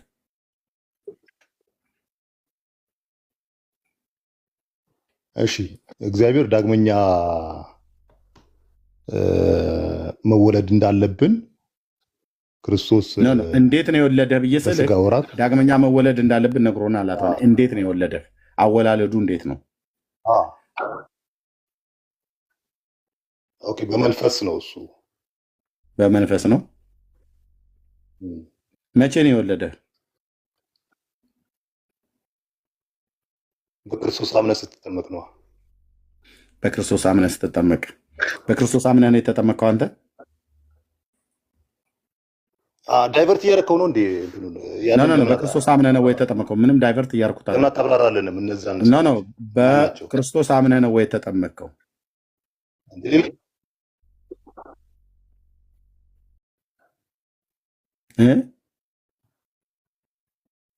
ርዕሱን እየቀየርከው ነው ልበል? አልቀየርኩትም። የእግዚአብሔር ልጅ የሆንክበትን ምክንያቱም ስለ እግዚአብሔር ልጆች የተባሉት መላእክት ናቸው ብለህ ቅዱስ ቃሉ የማይለውም ብለሃል። ቤተክርስቲያን እንደዛ ብላ ትላለች ብለሃል። የሰው ልጆች የተባሉት የሰው ልጆች ናቸው፣ እግዚአብሔር ልጆች የተባሉት መላእክት ናቸው ብለህ ተርጉመሃል። ቤተክርስቲያን እንደዛ ነው የተረጎመችልኝ ብለሃል። ኦኬ። ስለዚህ የእግዚአብሔር ልጆች ተብለው መላእክት የሚባሉበት ቦታ አምጣ ብዬ ስልህ የለም። ከመላእክት አንተ ልጅ ነህ ዛሬ ወልጅ ያለው ብሎ የሚለውን አይ ዛሬ ብሎ ነው እንጂ ያለው ነው እንጂ ያላለው ግን ልጆቹ ናቸው አልክ። እሺ ወንድሜ እያወራ አታውራ። እና አሁን አንተ የእግዚአብሔር ልጅ ነው ብዬ ስለ እግዚአብሔር እንዴት ነው ሰውን የሚወልደው ብለህ አልክ። ስለዚህ አንተ ክርስቲያን የኦርቶዶክስ እምነት ክርስቲያኔ ብለህ ትላለህ፣ ግን የእግዚአብሔር ልጅ ነኝ ብለህም ደግሞ ትላለህ። የእግዚአብሔር ልጅ ከሆንክ እግዚአብሔር እንዴት እንደወለደህ እንኳን አታውቅም ማለት ነው። እግዚአብሔር እንዴት እንደወለደ አታውቅም፣ የእግዚአብሔርን አባትነትም አታምንም። ላፍ ያህል ነው ያልከው። ያው አልተወለድክም፣ ግን እንድትወለድ ጌታ ይወዳል። ኦኬ። አምኜ ተጠምቄ ነው የተወለድኩት ብለሃል። መቼ ነው ያምነህ የተጠመቅከው ብዬ ስልህ ዳይቨርት ልታደርገው ነው ወይ አልከኝ። ሲጀምር አምነህም አልተጠመቅክም። ታውቃለህ አይደል ወንድማችን?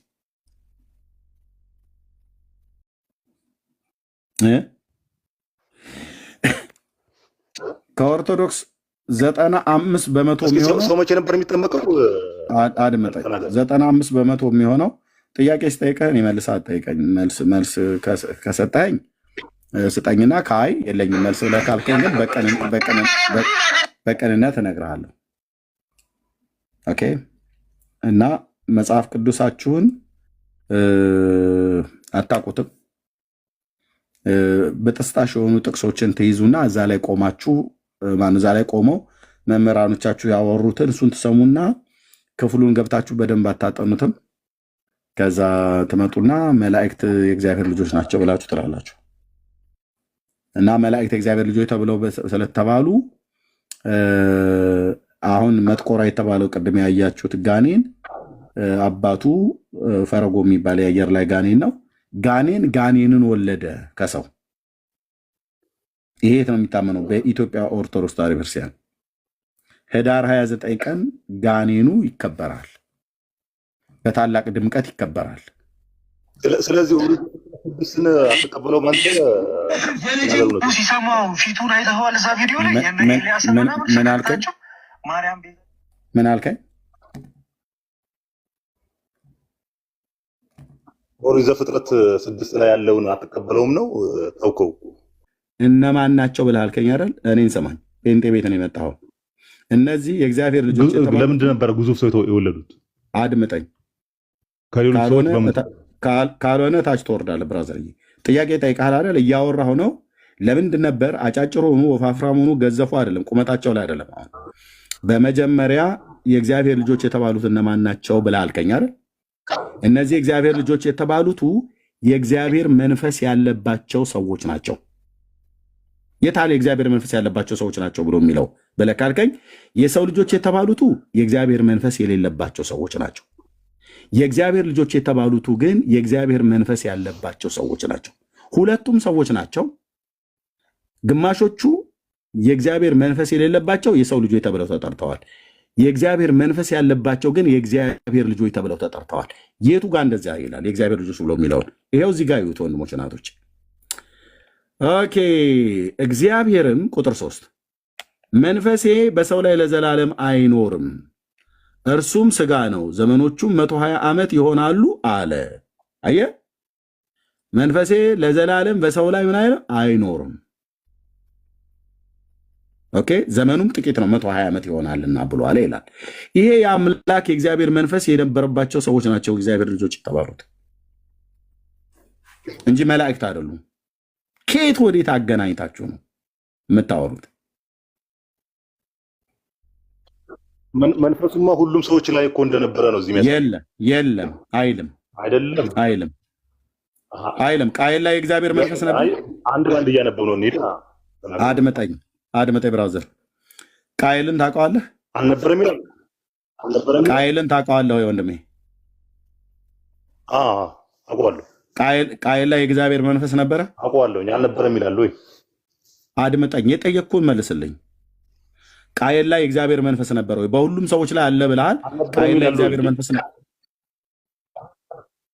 ወንድሜ? እየሰማኝ ነው? ካልሆነ ምንም አላዋቂነትህን ብለህ ለማስጣት ከሆነ እንትን አትበል። ቃየል ላይ አንተ በሰዎች ሁሉ ላይ እግዚአብሔር መንፈስ ነበረ ብለሃል። ኦኬ ቃየል ላይ እግዚአብሔር መንፈስ ነበረ?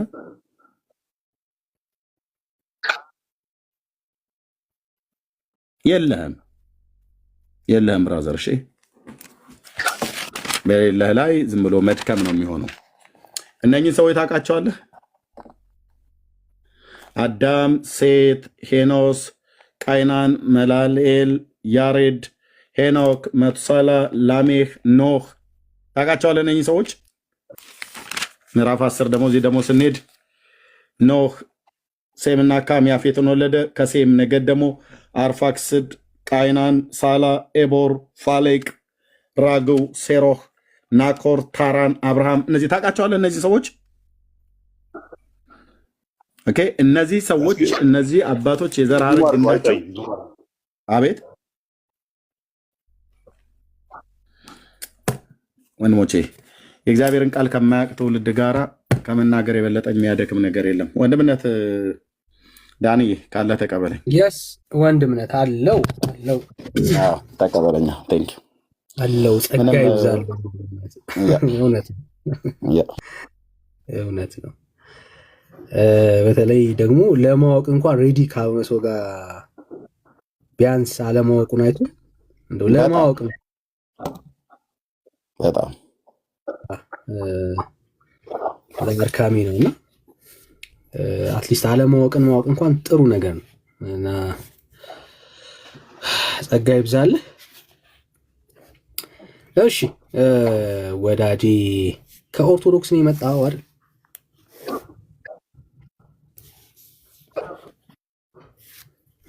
ወንድም አለ ሊሃንተ ብራዘር ወዳጅ ወይ ዳኒ እንዴት ነህ? አለሁ እግዚአብሔር ይመስገን። ከኦርቶዶክስ ነው የመጣው። የሚጠቅመኝ ነገር ደግሞ ትንሽ ኦርቶዶክስ ኢየሱስን በማመን የዳኑ ሰዎች ናቸው።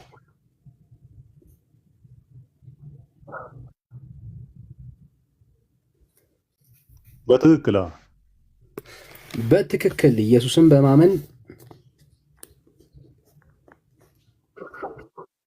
ድነዋል። እርግጠኛ ነህ?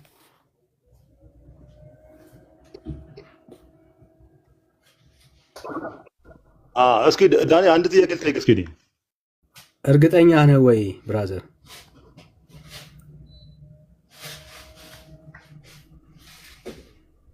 ጀመርከው እኮ ወዳጅ። ወዴት ነው? ወደኋላ። እሺ ትቀጥላለህ። እርግጠኛ ነህ ብያለሁ። አንድ ጥያቄ ልጠይቅ። በቃ እሱ ላይ ነው የምንቀጥለው። እሱ ላይ ነው የምንቆየው። አይዞህ ብራዘር፣ አትደንግጥ። ገና ከመጀመሪያው አትደንግጥ ብራዘር።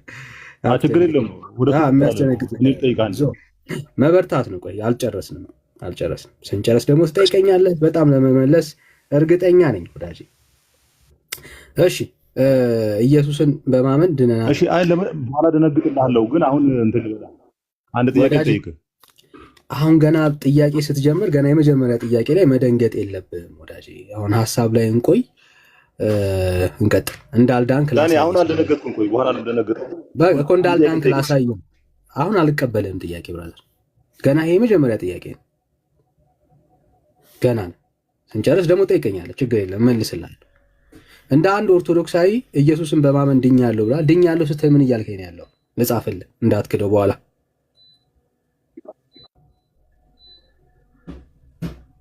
ድኛለሁ ስትል ምን እያልከኝ ነው ያለው? ዳኒ አንድ ጥያቄ ልጠይቅና ከዛ በኋላ ትጠይቀኛለህ የፈለግከውን። እውነት በፍጹም ጀምረሃል። አሁን እንቀጥል። ድኛለሁ ስትል ምን እያልከኝ ያለው? ምን አለበት በጠይቀህ? አሁን ወንድም አይደለሁም እንዴ? እንዳልዳንክ ካሳየው በኋላ ትጠይቀኛለህ። አሁን ድኛለሁ የሚልም ትምከትህን እንዳልዳንክ ላሳየ ስለሆነ ማለት ነው። ድኛለሁ ስትል ምን እያልከኝ ያለው? እኔ አምኛለሁ። በቃ አሁን አሳይተኸኛል። አሁን ገና አላመንክም ብራዘር። ላግዝህ እኮ ነው ቀድሜ በትክክል ድኛለሁ ወይ ዋሽቼ ነው በለኛ። ተሳስቼ ነው ዋሽቼ ነው በለኝ። ለአንተ እኮ ነው ያመንኩልህ። ለአንተ አመንኩልህ። ለእኔ አይደለም እምነትህን ነው የፈልገው። ለእኔ ብለህ ለምን ታምናለህ? ለእኔ ብለህ አይደለም ኦርቶዶክስ ሆንከው፣ ለራስህ ብለህ ነው እንጂ እሱማ ታዲያ እኔ ካሳየኸኝም በኋላ እኮ አላምንም እኮ። ለአንተ ደስ እንዲል ካልሆነ በስተቀር እምነትህን ነው የጠየቅኩህ ወንድም አለም። በትክክል አዎ ድነዋል ብለሃል። እርግጠኛ ነህ?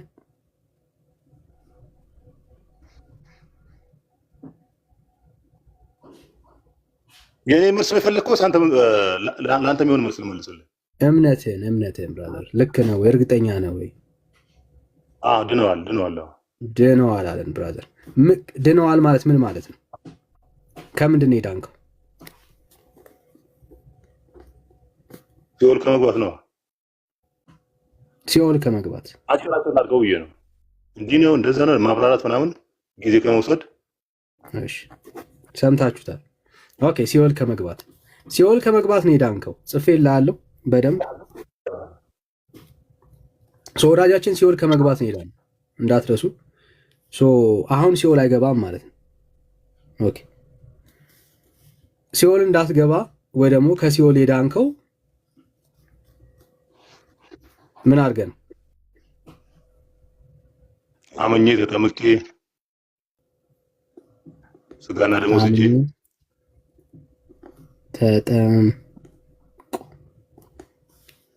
እሺ ስጋ ደሙን ወስዱ እንዳትረሱ። አምነሃል? አምኛለሁኝ። ተጠምቀሃል? እንዳትረሱ የሚለው አልጻፍከውም። እሺ ተጠምቄያለሁ። ስጋ ደሙን ወስደሃል? እሺ ዛሬ ብትሞት ገነት ነው ወይስ ሲኦል ነው የምትገባው? ገነት። ዛሬ ብትሞት የት ነው? ገነት አለ። ሰምታችሁታል። ኦርቶዶክስ ሰው የሚድነው በእምነት ብቻ ብላ ታስተምራለች? አታስተምርም። ከዚህ ውስጥ ስራ የትኛው ነው? መልካም ስራ ነው የምትለው? ከዚህ ውስጥ ስራ የትኛው ነው ብራዘር? መጠመቅ ወይስ ስጋ ደሙን መውሰድ ወይስ እምነት? ስራ የትኛው ነው? እምነት ውስጥ መልካም ስራ አለበት። ወንድም አለም የጠየቅኩ ስራ የትኛው ነው ያልኩ። እምነት ውስጥ አለ። እምነት ውስጥ ስራ አለ። እምነት ውስጥ በቅንፍ ውስጥ ያልሞተ እምነት ብለህ ጻፍልኝ። እሺ ጥሩ። እምነት ውስጥ ምን አለ? ስራ አለ አለን ብራዘርስ። እሺ አስተውሉ። አሁንም በደንብ ማስተዋል እንስማ። እሺ በስንት ዓመት ነው የዳንከው?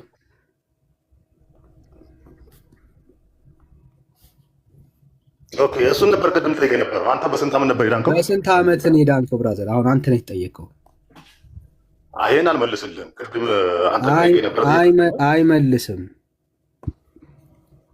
ስለዚህ እሱን ዝለለው። ቆይ አንዴ፣ አይመልስም። ለምን ነው የማይመልሰው? ወዳጃችን አትደረብ ብራዘር፣ አትደረብ። ለምንድን ነው የማይመልሰው? መልስ ስለሌለ። መልስ በኦርቶዶክስ ውስጥ ስለሌለ። ለምን? አምኜ ስራ ሰርቼ አለ። የ40 ቀን ህፃን ልጅ የትኛው እምነቱ የትኛውን በጎ ስራ ሰርቶ ነው የተጠመቀው? ስጋና ደሙን ወሰደው። አየህ፣ ሊመልሰው ስለማይችል ያወራው ነገር ከንግግር ባሻገር በህይወቱ ላይ የተፈጸመ ነገር አይደለም ያወራል።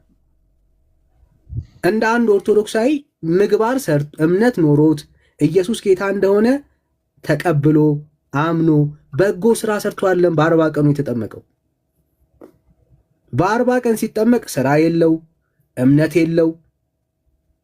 ይሄንን ያደረገ ሰው ነው አሁን ምን አደረገ ያለው? እኔ አምኜ ተጠምቄ ስጋ ደሙን ወስጄ ገነት እገባለሁ ያለው። በአጠቃላይ ይሄ ትምህርቱ ምንድነው? እሱ ባጭሩ ውሸት።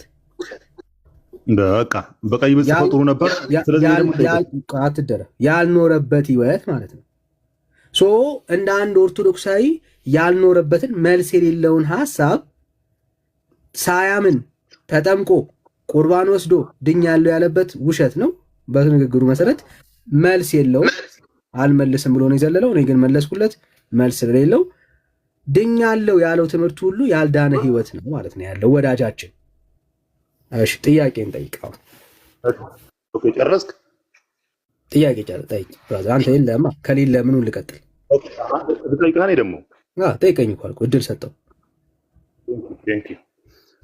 አንተ መቼ ነው ዳንከው ዳኒ? ሳምን ስታምን ያንተ ልጅ ከተወለደ በኋላ መቼ ነው የሚድነው? ወደ እኔ ደግሞ መጣ። ወደ ልጄ መጣ። የኔን ጨረስ። ወደ ልጅ መጥቻለሁኝ። ጨርሻለሁኝ። አስፈላጊ ሲሆን እንሄድበታለን። የህፃናትን የምታወራ ከሆነ ህፃናት ኢየሱስ ክርስቶስ አምነው ሳይሆን ጌታ ተቀብሏቸው ነው። አንድ ምን አለን ጌታ ሲናገር? ህፃናት ወደ እኔ ይመጡ ዘንድ አትከልክሏቸው። አሁን ሚዩት ነው የምታደርገው። የለኝም ያለ ሰው ሚዩት አድርጎ ነው የሚሰማው። ሚዩት አድርገህ አዎ እያልክ ከራስ ጋር ተስማማ። ብራዘር እንዲህ ነበር መመለስ የነበረብኝ እያልክ ታወራለህ። አሁን ሚዩት አድርገህ እኔ ላውራ። ብራዘር ሚዩት አድርገህ አውራጅ። ላስታውስ የለኝም እኔ አልመልስም ነው ያልከውና አሁን ሚዩት አድርገህ ቴንኪው። እኛ እናውራ መልስ አለን። አየህ ህፃናትን ከጠየቅ ስለ ህፃናት የምታወራ ከሆነ አትከልክሏቸው መንግስተ ሰማያት ለእንደነሱ አይነት ናትና ብሎ ጌታችን ኢየሱስ ክርስቶስ ህፃናትን መንግስተ ሰማያትን ለነሱ እንደተገባ ነግሮናል። እዚህ ስለ ህፃናት የምታወራ ከሆነ ጌታን ተቀብሎ ሳይሆን ልጄ እግዚአብሔር ራሱ ተቀብሎት መንግስቱን የሚወርሰው ህፃናትን ጌታን የተቀበለው ለምን? እምነት ከመስማት ስለሚመነጭ መስማትም በእግዚአብሔር ቃል ስለሆነ በቃሉ መሰረት ስለሆነ ህፃናት የቃሉን እውነት ሰምተው በመስማት እምነትን ዴቨሎፕ ማድረግ ስለማይችሉ ገና ስለሆኑ እዚህ እግዚአብሔር ምን አድርጓቸዋል? ተቀብሏቸዋል። እምነትን አፕላይ ማድረግ አትችልም። ጌታ ራሱ ምን አለ? አትከልክሏቸው። ወደ ማን? ወደ እኔ ይመጡ ዘንድ መንግስተ ሰማያት ለእንደነሱ አይነት ናትና ይላል። ስለዚህ ስለ ህፃናት የምታወራ ከሆነ ጌታ ራሱ እንደተገለጠ እንደተናገራቸው እንደተቀበላቸው በግልጽ መጽሐፉ ይናገራል። አንተስ ካልከኝ እኔ ግን ህፃን አይደለሁም። የዳንኩት ጌታ ኢየሱስ ክርስቶስን የህይወቴ ጌታና ዳኝ አድርጌ ተቀብየው ነው። ማስረጃ አለ? አዎ አለኝ። እስቲ ማስረጃ ስጠን። እኛ ጴንጤዎች ነን። ይኸው የዳንበትን እውነት ላሳይ፣ እንዴት እንደዳነን ማለት ነው። ከእናትና ከአባት ወርሰህ ነው? አይደለም። ከእናትና አባት ንብረት ትወርስ ይሆናል እንጂ ኢየሱስ ክርስቶስ በማመን የሚገኘውን ድነት አትወርስም። ብራዘር፣ የእግዚአብሔር ቃል ምንድን ነው የሚለው? ከእናትና ከአባት የዘላለም ሕይወትን ትወርሳለህ ይላል። ልክ እንደዘ አይልም፣ አይልም። እንዴት እንደ ዳንን እናሳይ። ይኸው ኢየሱስ ጌታ እንደሆነ በአፍህ ብትመሰክር እግዚአብሔርም ከሙታን እንዳስነሳው በልብህ ብታመን ትድናለህና። ይሄ ቃል ነው በእኔ ሕይወት የተፈጸመው። ኢየሱስ ክርስቶስ ምን እንደሆነ ጌታ እንደሆነ በአፌ መስክሬ እግዚአብሔርም ከሙታን እንዳስነሳው በልቤ አምኜ ድኛለሁ። ለምን? ሰው በልቡ አምኖ ይጸድቃልና በአፉ መስክሮ ይድናልና ይላል። ሰው ብሎ የሚያወራው ስለ ሕፃናት አይደለም። ሕፃናት በልባቸው የማመን ደግሞ በአንደበታቸው የመመስከር ሕይወት ውስጥ አይደሉም፣ ገና ናቸው። እያወራ ያለው በልቡ አምኖ መመስከር ስለሚችለው ስለኔና ስለአንተ ነው የተናገረ ያለው። መጽሐፉ በእርሱ የሚያምን ሁሉ አያፍርም ይለናልና እኛ ዛሬ ብንሞት የማናፍርበት ምክንያታችን ባመንነው በክርስቶስ ኢየሱስ የተነሳ ነው። ስራችን አይደለም፣ ስራቸው አይደለም፣ ምግባራችን አይደለም፣ ምግባራቸው አይደለም። ያመንነው ጌታ የሚያሳፍር ጌታ አይደለም። አየህ፣ ሰው ብዙ ነገር አምኖ ሊያፍር ይችላል። እኛ ግን ያመንነው የሚያሳፍር ጌታ አይደለም። መጽሐፉ ሲናገር በእርሱ የሚያምን ሁሉ ነው የሚለው። አንዳንዶች አይልም። ብራዘር፣ በኢየሱስ የሚያምን ሁሉ አያፍርም። ዛሬ ቢሞት የት እንደሚሄድ ጠንቅቆ ያውቃል። ዛሬ ብንሞት ሁላችን የማያሳፍር ጌታ ስላመንን ምን አለን? የዘላለም ሕይወት አለን። ድነናል፣ ጸድቀናል፣ የእግዚአብሔርን መንግስት ወርሰናል። ለምን ብራዘር? ያመንነው ኢየሱስ የሚያሳፍር ጌታ አይደለም። ኦኬ፣ አልጨረስክም እንዴ ዳኒ? ብራዘር፣ ገና ነኝ ብራዘር፣ ገና ነኝ። በአይሁዳዊና የእግዚአብሔርን ቃል በደንብ ስማ ብራዘር። ላስታውስ ብዬ ነው። መልስ የለኝም ነው ያልከኝ፣ እድል ሰጥቼ አልመልስም ያልኩት። መልስ የለኝም አልመልስም ያልኩት ይሄ እኮ የእኛ ትምህርት ነው። አሁን መልስ የለኝም ነው ያልከኝ። ይኸው ጽፌልሃለሁ ብራዘር፣ መልስ ቢኖርህ ኖሮ ትነግረኝ ነበር። መልስ ቢኖርህ ኖሮ ትነግረኝ ነበር። አሁን ሚዩት አድርግ ብራዘር፣ እመልሳለሁ። መልስ ካለ አሁንም እቀበላለሁ። ምን ችግር አለ? አይ መልስ ለሌለው ሰው አሁን መልስ አለኝ ስል እኔ አንተ አሁን ማውራት መጀመር የለብህም። መልስ የሌለው ሰው ይሰማል። ወንድም አለ ተመሳሳይ ነገር ነው የምታወራው። ታዲያ መልስ የእግዚአብሔር ቃል ይሄ ነው ወዳጅ፣ ይሄ ነው። የዳንበትን ሚስጥር ነው እየነገርን ያለ ነው። የተክለ ሃይማኖትን፣ የዘራ አብሩክን፣ የፈረጎን ታሪክ አይደለም የምናወራው። እነሱ የዘረዘርካቸው የጠራቸው ስሞች የሚያሳፍሩ ስሞች ናቸው።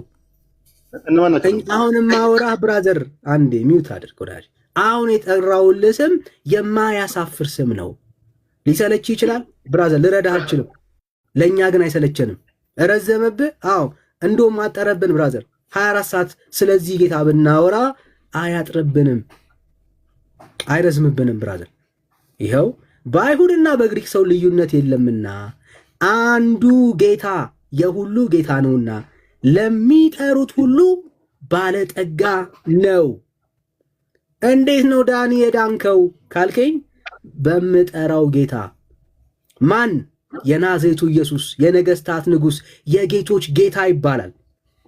ማተሙን ሊፈታ የቻለ ብቻውን ብራዘር፣ እሱ ጌታ ባለጠጋ ነው። ኧረ ተው ዳኒ። አዎ ብራዘር፣ እንደውም ይላል ቃሉ የጌታን ስም የሚጠራ ሁሉ ይድናል። ሃሌሉያ ብራዘር። የጌታን ስም የሚጠራና አንዳንዱ አላለም። የጌታን ስም የሚጠራ ሁሉ ምን ያደርጋል?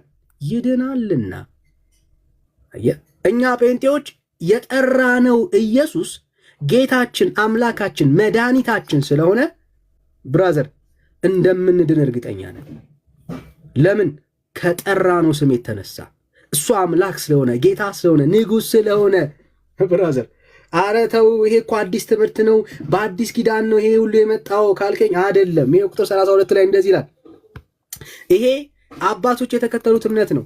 ይሄ ጌታን የሚጠራ ሰው ምን ያደርጋል? ይድናል። ይኸው ኢዩኤል በትንቢቱ እንደዚህ ብሎ ይነግራል። እንዲህም ይሆናል የእግዚአብሔርን ስም የሚጠራ ሁሉ ይድናል። ሃሌሉያ! የማንን? የእግዚአብሔርን ስም የሚጠራ ሁሉ ይድናል።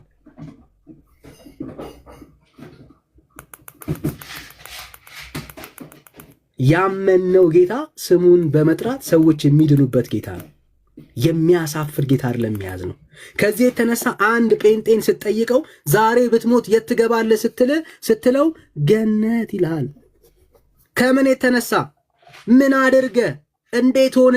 አንተ እኮ አውቃለሁ ትናንትና እንዲህ አልነበረ ምናምን ብለህ ልታወራ ትችላለህ። ኖ ኖ ኖ፣ የገባንበት ሚስጥር የዳንበት የጠራነው ጌታ ነው።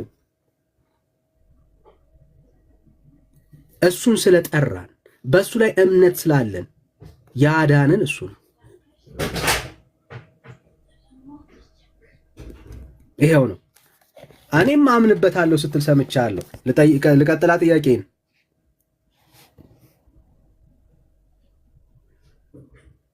ያው ማይክን ክፈትና ልቀጥል ጥያቄውን ከምታምንበት ከሆነ እሺ። ያ ቀጥልሽ። ይኸው ካቆምንበት ነው የምጠይቅህ። ይኸው አንተ አምነህ ነው በስንት ዓመት ላይ ነው የዳንከው? እሺ ቴንክ ዩ። እሺ ቅድም ለመሰለ ያንን እንድጠይቅ የነበረው እኔ በትንሹ ከ10 በላይ የሆኑ ፕሮቴስታንቶች ጠይቄያለሁ ከዚህ በፊት። አንድ የ2 ዓመት ህፃን ቢሞት ጥያቄ ነበር የጠየኳቸው እና ሁላችንም ሲሆን ነበር ያሉኝ። ምክንያቱም አላመኑኝና ወደ ጥያቄ እቺ ወደ ተወሰዳችኋት ከኛ ወስዳችሁ ቀጥታ ስትናገር ነበረውና ወደ ጥያቄ በቃ ያው እየመለስኩልህ ነው። በተዋሪ እየመለስኩልህ ነው። እስካሁን እኛ ምን እንጠመቀው? እኔ አንተን የጠየቅኩ ብራዘር በስንት ዓመት ነው የዳንከው? በ40 ቀን ትጠመቃለህ። ታውቃለህ ምን አይነት ጥያቄ ነው የምጠይቀኝ? በ40 ቀን ትጠመቃለህ። ጥምቀት አስፈላጊ ስለሆነ ማለት ነው። ጥምቀት ለድህነት ነው ብለው በስንት ዓመት ነው የዳንከው? ጥያቄው እሱ ነው። መንተባተቡን ተውና ወዳጄ ሀሳብን ሰብሰብ አድርገህ አውረኝ። በስንት ዓመት ነው የዳንከው? ስወለድ ጀምሬ ድኛለሁኝ እኔ ካወቅኩኝ በኋላ ግን ሲወለድ ጀምሮ ምክንያቱም ከኦርቶዶክስ የዳነ ሰው ነው የተወለደው ማለት ነው። በጣም ጥሩ።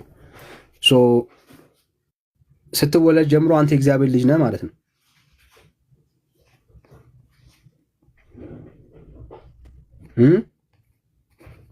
ወዳጅ ስትወለድ ጀምሮ የእግዚአብሔር ልጅ ነህ ማለት ነው። ብራዘር አፍጥነዋ።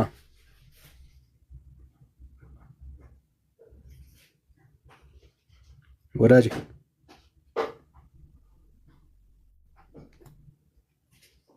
ና እንጂ ብራዘር አይነቀ። ወዳጅ በርታ በርታ ወንድሜ። ፒስ ነው። እንዴት ነው ፋይቱ? ገና ነው። ሮያል ቆይ መጣው። በርታ ብራዘር፣ አይዞ ወዳጅ።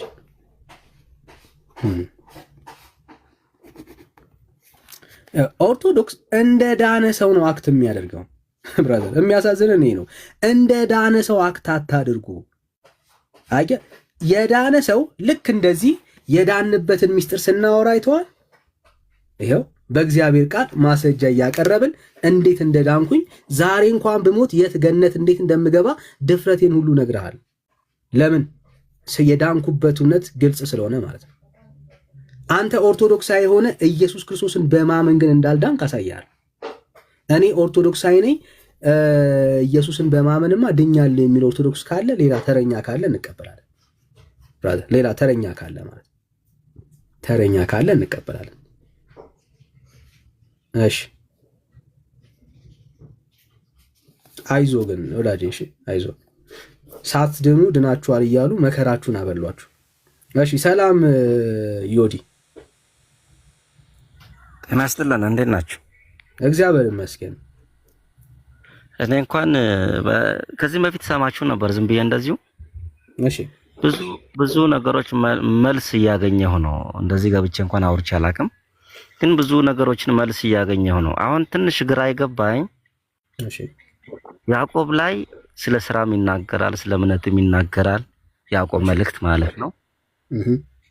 አሁን እሱ ግራ እየገባኝ ነው። ኦልሬዲ ሐቁን ለመናገር እሺ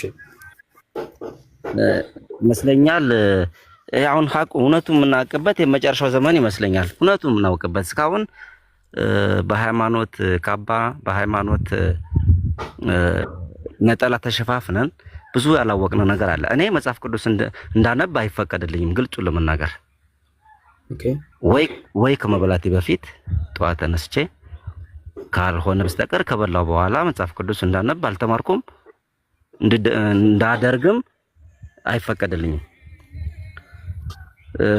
ኦልሬዲ ያደጉት በቤተ ክርስቲያን ነው። ግን አሁን ብዙ ጊዜ 2 ሳምንት 3 ሳምንት አካባቢ ነው ይሄን ፔጅ ስከታተል ብዙ ነገር አነባለሁ። አዲስ ኪዳን የሆነ ቦታ አገኘውና አነባለሁ። የምትሉትንም እንትን መጽሐፍ ቅዱስም ጄላ ስላለ አነባለሁ። ግን አሁን ግራ እየተጋባው ነው ለራሴ። መሀል ላይ ቀረው። አይዞ ዛሬ አንተ ቀን ይሆናል። ምንድነው ጥያቄ? በጣም ግራ ይገባኝ ነው። አሁን እንግዲህ በቅንነት እናውራ። እኔ አንደኛ እንደዚህ እግዚአብሔር ቃል ሲናገር ማጣመም አይመቸኝም። እግዚአብሔር ቃል ሲናገር ተጽፎ ከሆነ ተጽፏል፣ ካልተጻፈ ደግሞ አልተጻፈም። የት እናመጣዋለን? እነዚህ አጣቃሽ የሆኑ እንትኖች ብዙ ጊዜ አጣቃሾቹ ከየት እንደተጻፉም እኔ አይደለሁም፣ ካህናት አያውቁትም። ቤተክርስቲያን ላይ ማን እንደጻፋቸው የት እንደጻፉ አይታወቅም። እነሱም ናቸው እርግጥ አቅጣጫም እያሳቱ ያሉ ብዬ ነው የማስበው እንደኔ። ዞሮ ግን ያዕቆብ መልእክት ላይ አሁን ያዕቆብ መልእክት 2:17 ጀምሮ ቅድም የሆነ ልጅ እየጻፈ ነበረ። እኔም እሱ ነው ሁሌ ግራም ያጋባኝ። ትናንትና ወዲያ ጀምሬ እሱን አነብ ነበርና እሱን እስኪ ብታብራራልኝ ከቅንነት ጋር ማለት ነው። እንግዲህ ይቅርታ። ችግር የለም ችግር የለም። ያዕቆብ መልእክት እንግዲህ የኦርቶዶክሳውያን መደበቂያ ክፍል ነው።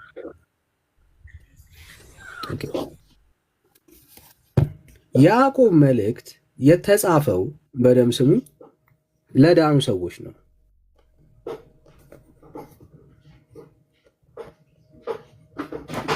በክርስቶስ ኢየሱስ ላይ እምነት ላላቸው ሰዎች ነው የተጻፈው።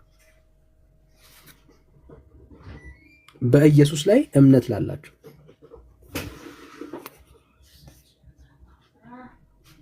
መጽሐፉ እንግዲህ አንድ ሰው እንድንረዳዳ ዮዲ ለሰው ስራ ይቀድማል ወይስ እምነት?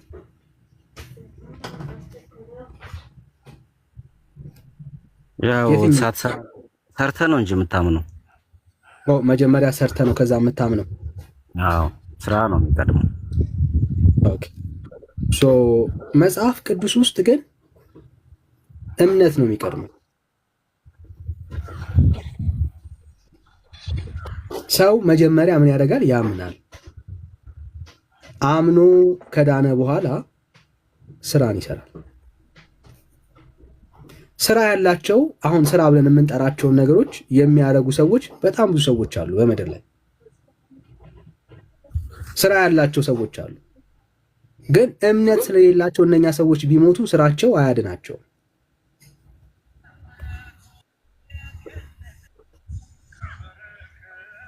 ምን ያደርጋቸው? አያድናቸው። እሺ ይቅርታ። እምነቱ ካላዳነው እንዴት አመነ ታዲያ ያ ሰው? አሁን ለምሳሌ እኔ ስራ አያድናቸውም ያልኩት ብራዘር፣ ስራ አያድናቸውም ያልኩት ቅድም ተሳስተህ ይመስለኛል። እኔ ለአንድ ሰው ስራው ነው የሚቀድመው ወይስ እምነቱ ስለ ስራው ነው ያልከኝ? ተምታቶብህ ይሆን? አይደለም ስራ እኔ እንደዛ ነው። ስራ እንደሚቀድም ነው ማምነው። ሰርቼ ቀድሜ ሰርቼ ነው ምንድነው በስራዬ ነው ምንድነው ብዬ ነው ማምነው እኔ። እኮ መጽሐፍ አሁን እሺ፣ ለምሳሌ ስራ አስቀድሞ የዳነ ሰው እስቲ ከእግዚአብሔር ቃል ማስረጃ ስጠኝ። ስራው የቀደመለት ሰው ማለት ያው እሱማ መጽሐፍ ቅዱስ ላይ ያሉ ሰዎች እኮ አሁን ለምሳሌ እርግጥ ሌሎችንም ብናያቸው አሁን ለምሳሌ አብርሃም አብርሃም ስራው ነው ወይስ እምነቱ ነው የቀደመው? ስራው ጽድቁ ነው ተቆጠረለት እኮ። እምነቱ ነው ወይስ ስራው ነው የቀደመው? ያው ተዛማች ናቸው ሁለታቸውም። እርግጥ ተዛማች ናቸው። የቀደመ አለ ተዛማች ነው አብሮ ይሄዳል ምናምን ሳይሆን ስለቀደመው ስራው ነው ወይስ እምነቱ ነው የቀደመው? አብርሃም እምነቱ ነው የሚሆነው። እምነቱ ነው የቀደመው። ኦኬ እምነት ነው የሚቀድመው፣ ከዛ ስራው ይከተላል። ምን ማለት እንደሆነ ላስረዳ። እምነት ይቀድማል ብለን የምናወራ ከሆነ መጽሐፍ ቅዱስ በእምነት ምን ይገኛል ብሎ ያስተምራል። ኦኬ በእምነት እግዚአብሔርን የሚያምን ሰው ምን ይገኛል? ይሄ ነው ወሳኙ ሐሳብ። የሚቀድመው በእምነት ውስጥ ምን እንደሚገኝ መጽሐፍ ቅዱስ ምን ይላል? ከአብርሃም እንጀምር። እሺ አብርሃም በህይወቱ ላይ ምንድን ነበር የቀደመ? እሺ ዘፍጥረት 15 ቁጥር 6 ላይ ምን ብሎ እንደሚያወራ እስቲ እንመልከተው። ስለ አብርሃም ስለሚያወራ ይኸው አብርሃምም በእግዚአብሔር አመነ ጽድቅም ሆኖ ተቆጠረለት። በማን ማመኑ ነው ጽድቅ ሆኖ የተቆጠረለት?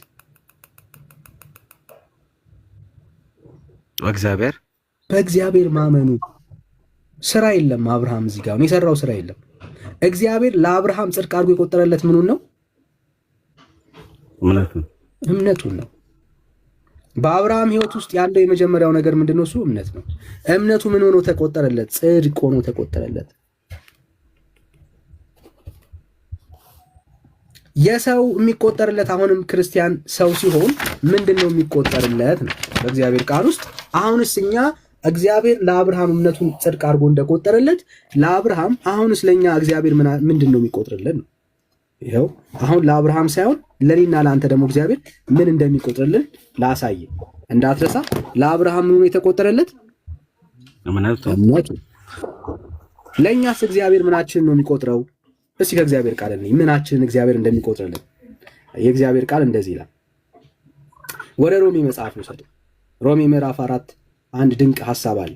ሮሜ ምዕራፍ 4 የሚገርመው ነገር ይሄንን ሐሳብ አሁን ላለን ክርስቲያኖች እንዴት አድርጎ እግዚአብሔር እንደቆጠረልን የምናይበት ሐሳብ ይኸው ቁጥር 4 እስቲ አንብበው። እሺ ብዙም አይታየኝም፣ ግን ቁጥር 4 ለሚሰራ ደመወዝ እንደ ዕዳ ነው እንጂ እንደ ጸጋ አይቆጠርለትም። ምን ለሚያደርግ? ለሚሰራ ዶንት ፎርጌት። ቁጥር 5 ነገር ግን ለማይሰራ ኃጢአተኛውንም በጻድቅ ለሚያምን ሰው እምነቱ ጽድቅ ሆኖ ይቆጠርለታል። ሃሌሉያ። ጳውሎስ ነው እያወራ ያለው። ስለማን ነው ካልክ ስለኛ ነው እየተነገረ ያለው።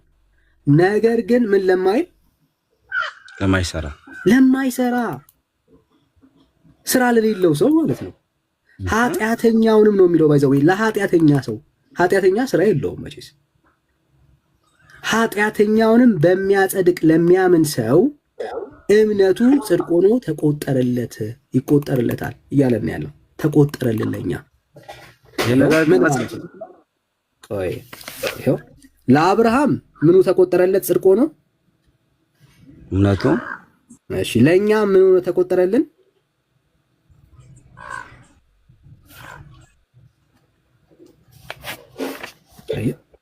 እግዚአብሔር አብርሃምንም ሲያጸድቀው እምነቱን ነው የቆጠረለት። እኛንም ሲያጸድቀን ምናችንን የቆጠረልን? እምነታችንን። ይሄ የአዲስ ኪዳን ትምህርት ነው። ለምንድን ነው ካልክ አብርሃም ብራዘር እኛን ነው ሪፕሬዘንት የሚያደርገው።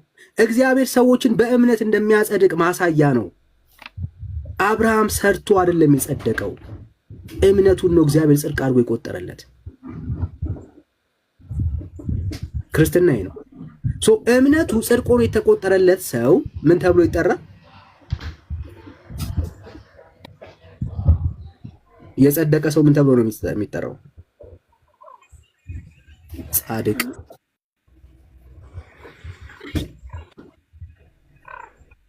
አየህ፣ የጸደቀው ይሄ ሰው በእምነቱ ነው ያለ ስራ፣ ቃሉ እንደሚናገረው። አሁን የጸደቀ ሰው ግን ምንድን ነው የሚያደርገው ካልከኝ፣ የጸደቀ ሰው የጸደቀበትን ያንን ህይወት የሚያሳይ ስራን ይሰራል። ልዩነቱ ነው። ይሄ ሰውዬ የጸደቀው በእምነቱ በኩል ነው። እግዚአብሔር ጽድቅ አድርጎ የቆጠረለት እምነቱን ነው። ከጸደቀ በኋላ ግን የጸደቀበትን ህይወት እምነቱን የሚገልጥ ስራን ይሰራል። ያዕቆብ እያወራ ያለው ስለዚህ ነው። አብርሃም በእምነቱ ቢጸድቅም የጸደቀበትን ያንን እምነቱን ግን በምን ገለጠው ይላል? በስራ። ስለዚህ ያዕቆብ እየተናገረ እየጻፈ ያለው ያመንክበትን ያንን እምነት የጸደቅበትን ያንን ህይወት በሰዎች ፊት በስራ ስለመግለጥ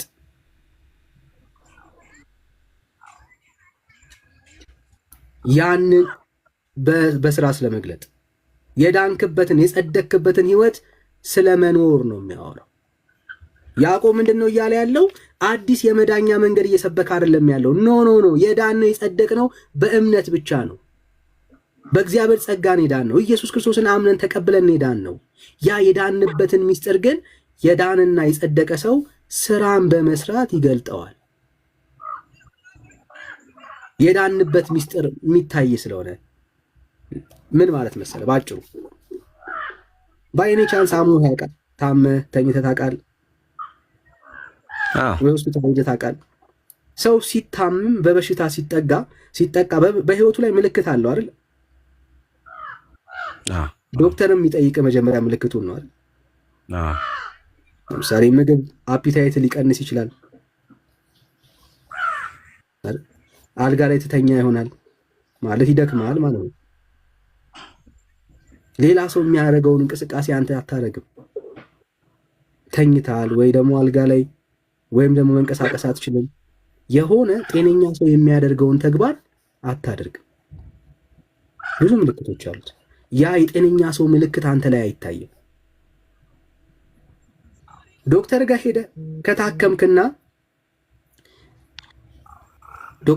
ከታከምክና ከዳንክ በኋላ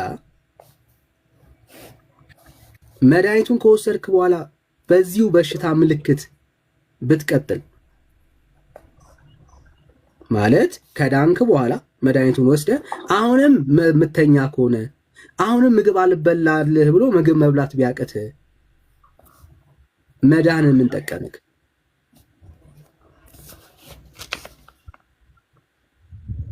መዳንን ምን ይጠቅማል? ብራዘር ጠቅመዋል? መዳንን በፍጹም መድኃኒት መውሰድ ከሌላው ከበሽተኛ ለይተዋል? አለየኝ። እንደታመምክ ነው። ያዕቆብ እያወራ ያለው ይህንን ነው።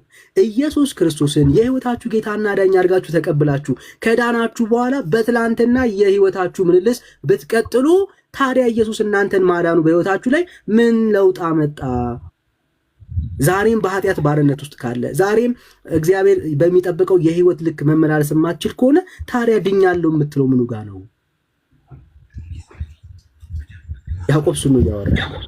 ለምን የዳነ ሰው ትላንትና የሚለው አየህ የህይወት ለውጥ አለው። የህይወት ለውጥ አለው። እናንተ ደካሞች ሸክም የከበዳችሁ ኑ ወደ እኔ አይደል ያለው ጌታ?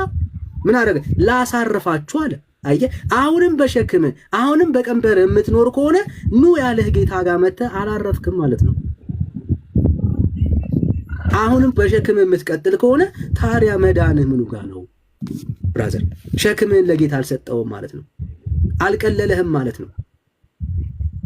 ስለዚህ ምንድን ነው እያለ ያለው ያዕቆብ? ድኛለሁ የሚል ሰው የዳነበትን ህይወት ምን ያድርግ? ሪቬል ያድርግ፣ ይግለጥ፣ ይታይ በህይወቱ ተነስቶ ይመላለስ፣ ይብላ፣ እንደ ጤነኛ ሰው ስራ ይስራ። እሱን ነው እያለ ያለው ያዕቆብ። ግለጠው ነው እያለ ያለው፣ ሪቬል አድርገው። እሱን ነው እየተናገረ ያለው ያዕቆብ። ካለዛማ ምንም ዋጋ የለውም። እምነት አለኝ እያለ በስራ ካላሳየው፣ ተነስቶ ካልተንቀሳቀሰ፣ እንደ ጤነኛ ሰው ወጥቶ ካልገባ ምን ይጠቅመዋል ነው እያለ ያለው ያዕቆብ። እየተናገረ ያለው እሱ ነው እንጂ ጽድቅ በእምነት በኩል አይገኝም፣ የሆነ ነገር ጨምራችሁ ነው አላለም ያዕቆብ። የዳነበትን ያንን ምስጢር ምን ያድርገው እያለ ነው ያዕቆብ? ይግለጠው እያለ ነው ያለው። ኦኬ፣ ለምን እምነትህ የሚፈጸመው በስራ በማሳየት ነው። ያው ያዕቆብ ያወራውን ሐሳብ ላሳይ። መጽሐፉ አብርሃምም እግዚአብሔርን ምን አደረገ? አመነ፣ ጽድቅም ሆኖ ተቆጠረለት ያለው ምን አለ? ተፈጸመ። አየው፣ አሁን ያ የጸደቀበትን ህይወት ምን አደረገው? አብርሃም በህይወቱ አሳየው፣ ገለጠው፣ ፈጸመው። ስራውን የፈጸመው የሰራው ማን ነው? አብርሃም እኮ ነው የሰራው ብራዘር። ያደረገው እኮ ማን ነው? አብርሃም እኮ ነው ያደረገው። ልጁን ለመስዋዕትነት ይዞት ሄደው ማን ነው? አብርሃም እኮ ነው። አምነዋለው ያለውን ያንን ጌታ ቼክ ሲደረግ አብርሃም ሂዝ ፓስ ብራዘር፣ አልፏል። እውነትም እግዚአብሔር አብርሃምም እውነት እግዚአብሔር ምን አድርጓል? አምኗል። አየህ፣ ሂ ዋዝ ሹር። እግዚአብሔር ልጅህን ሰዋልኝ ሲለው አብርሃም አልተጠራጠረም፣ ሄደ አንድ ልጁን ሊሰዋለት። ያ የዳነበትን ህይወት ምን አደረገ? የዳነበትን እምነት ምን አደረገ? ገለጠው፣ አሳየው። አምናሃለሁ ጌታ ሆይ አንድ ልጅ ነው የሰጠኛው፣ ችግር የለም። ያንን አንዱን ልጄን ለአንተ ምን አደርጋለሁ? እሰዋለሁ። አየህ፣ ክርስትና ማለት እሱ ነው። ምን ማለት ነው? ያዳነንን ጌታ ያለንን ትእዛዞች በመፈጸም እንኖራለን። እምነታችንን ለጌታ እናሳያለን። ምን ማለት ነው? ጌታን አምነዋለው ምናምን የሚል ሰው ካለ ያ ባለጸጋ ሰውዬ ትዝ ይልሃል? ትዝ ካለ ጌታን ከልጅነቴ ጀምሮ አውቀዋለሁ፣ እድን ዘንድ ምን ማድረግ ይገባኛል አለው። ምን አለው? እድን ዘንድ ምን ማድረግ ይገባኛል። ስራ ቢያድን ኖሮ ይሄ ሰውዬ ድኖ ነበረ። ጌታ ሲነግረው አትስረቅ፣ አታመንዝር ሲለው ምንድን ነው ያለው? እሱንማ ከልጅነቴ ጀምሮ ጠብቄያለሁ፣ ከልጅነቴ ጀምሮ ጠብቄያለሁ አለው። ልክ እዚህ ጋር ሲደርስ ጌታ ከልጅነቴ ጀምሮ ጠብቃል ነኝን ሁሉ በቃ አንተ ድነሃል አላለው። አየህ፣ አምነዋለሁ ያልከው ጌታ ኦኬ፣ እንግዲያውስ ያለን ሀብት ሸጠ ተከተለኝ። ምን ማለት ነው? እኔን ነው የቀረ። ሁሉን ነገር ይዘሃል፣ ሕግን ጠብቀሃል፣ ግን አልጸደቅም። የቀረህ ማን ነው? እኔን እመነኝ። ሁሉን ሸጠ፣ እኔን ተከተለኝ ነው ያለው ጌታ ኢየሱስን። ፎሎ ሚ፣ እኔን ነው የምትከተለኝ። ያለህን ነገር ሁሉ ምን አድርገህ ሸጠ፣ እኔን ተከተለኝ። ይሄ ሰው ሕግን ሁሉ ጠብቄያለሁ ብሏል። ሕግን ሁሉ ስለጠበቅ ጸድቀሃል አልተባለም። ሕግ መጠበቅ ቢያጸድቅ ኖሮ ይሄ ብላቴና ጸድቆ ነበር፣ ይሄ ባለሀብት ጸድቆ ነበር። ኢየሱስ ግን ሁሉን ሸጠ፣ ተከተለኛል። የአዲስ ኪዳን ትምህርት በምትጠብቀውና በምታረገው ሕግ ላይ ሳይሆን በምትከተለው ጌታ ላይ ነው ያለው። ባመንከው አሁን አምነ በምትከተለው ጌታ ላይ ነው ህይወት ያለው። ክርስትና ነው። ይሄንን ስንል በደንብ ስማኝ፣ በማስተዋል እንድትሰማኝ እፈልጋለሁ። እኔ የወንጌል አማኝ ነኝ። ኦርቶዶክስ እንደ ስራ ከምታወራው መካከል የትኛውንም ነገር ማለት ነው። ለምሳሌ ለድሆች መስጠት ስራ ነው።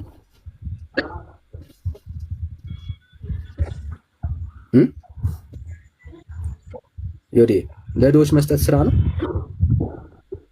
ለድሆች መስጠት ስራ ነው። አዎ ዝክርን መዘከር። እሺ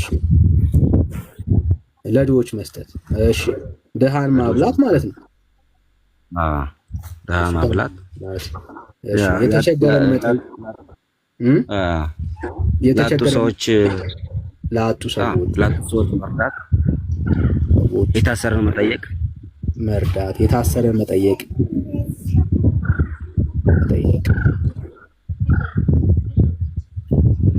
እሺ መስከርስ ስራ ነው።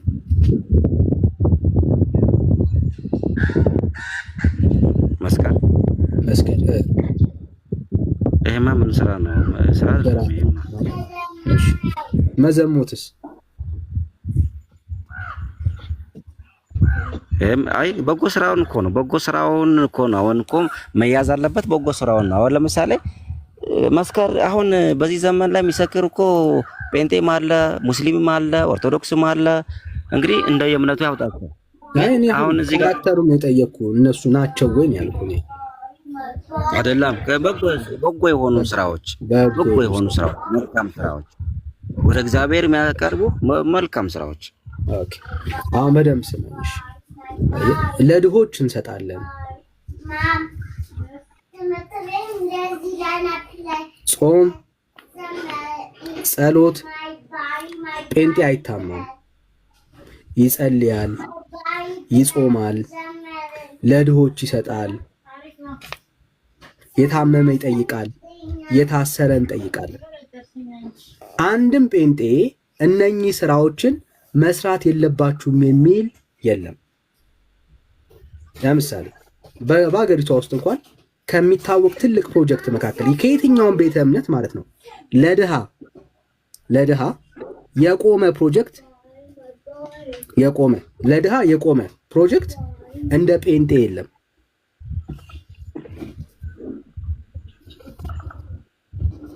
እንደ ጴንጤ ያለው የለም። ኦርቶዶክስ ውስጥ አንድም ድሆች በቋሚነት የሚረዱበት ከልጅነት ጀምሮ እስከ አዋቂ ድረስ ዩኒቨርሲቲ ገብተው እስኪመረቁ ድረስ ተመርቀውም ስራ እስከሚይዙ ድረስ ድሆችን የሚረዳ ፕሮጀክት አንድ የኦርቶዶክስ ፕሮጀክት አጠራልኝ።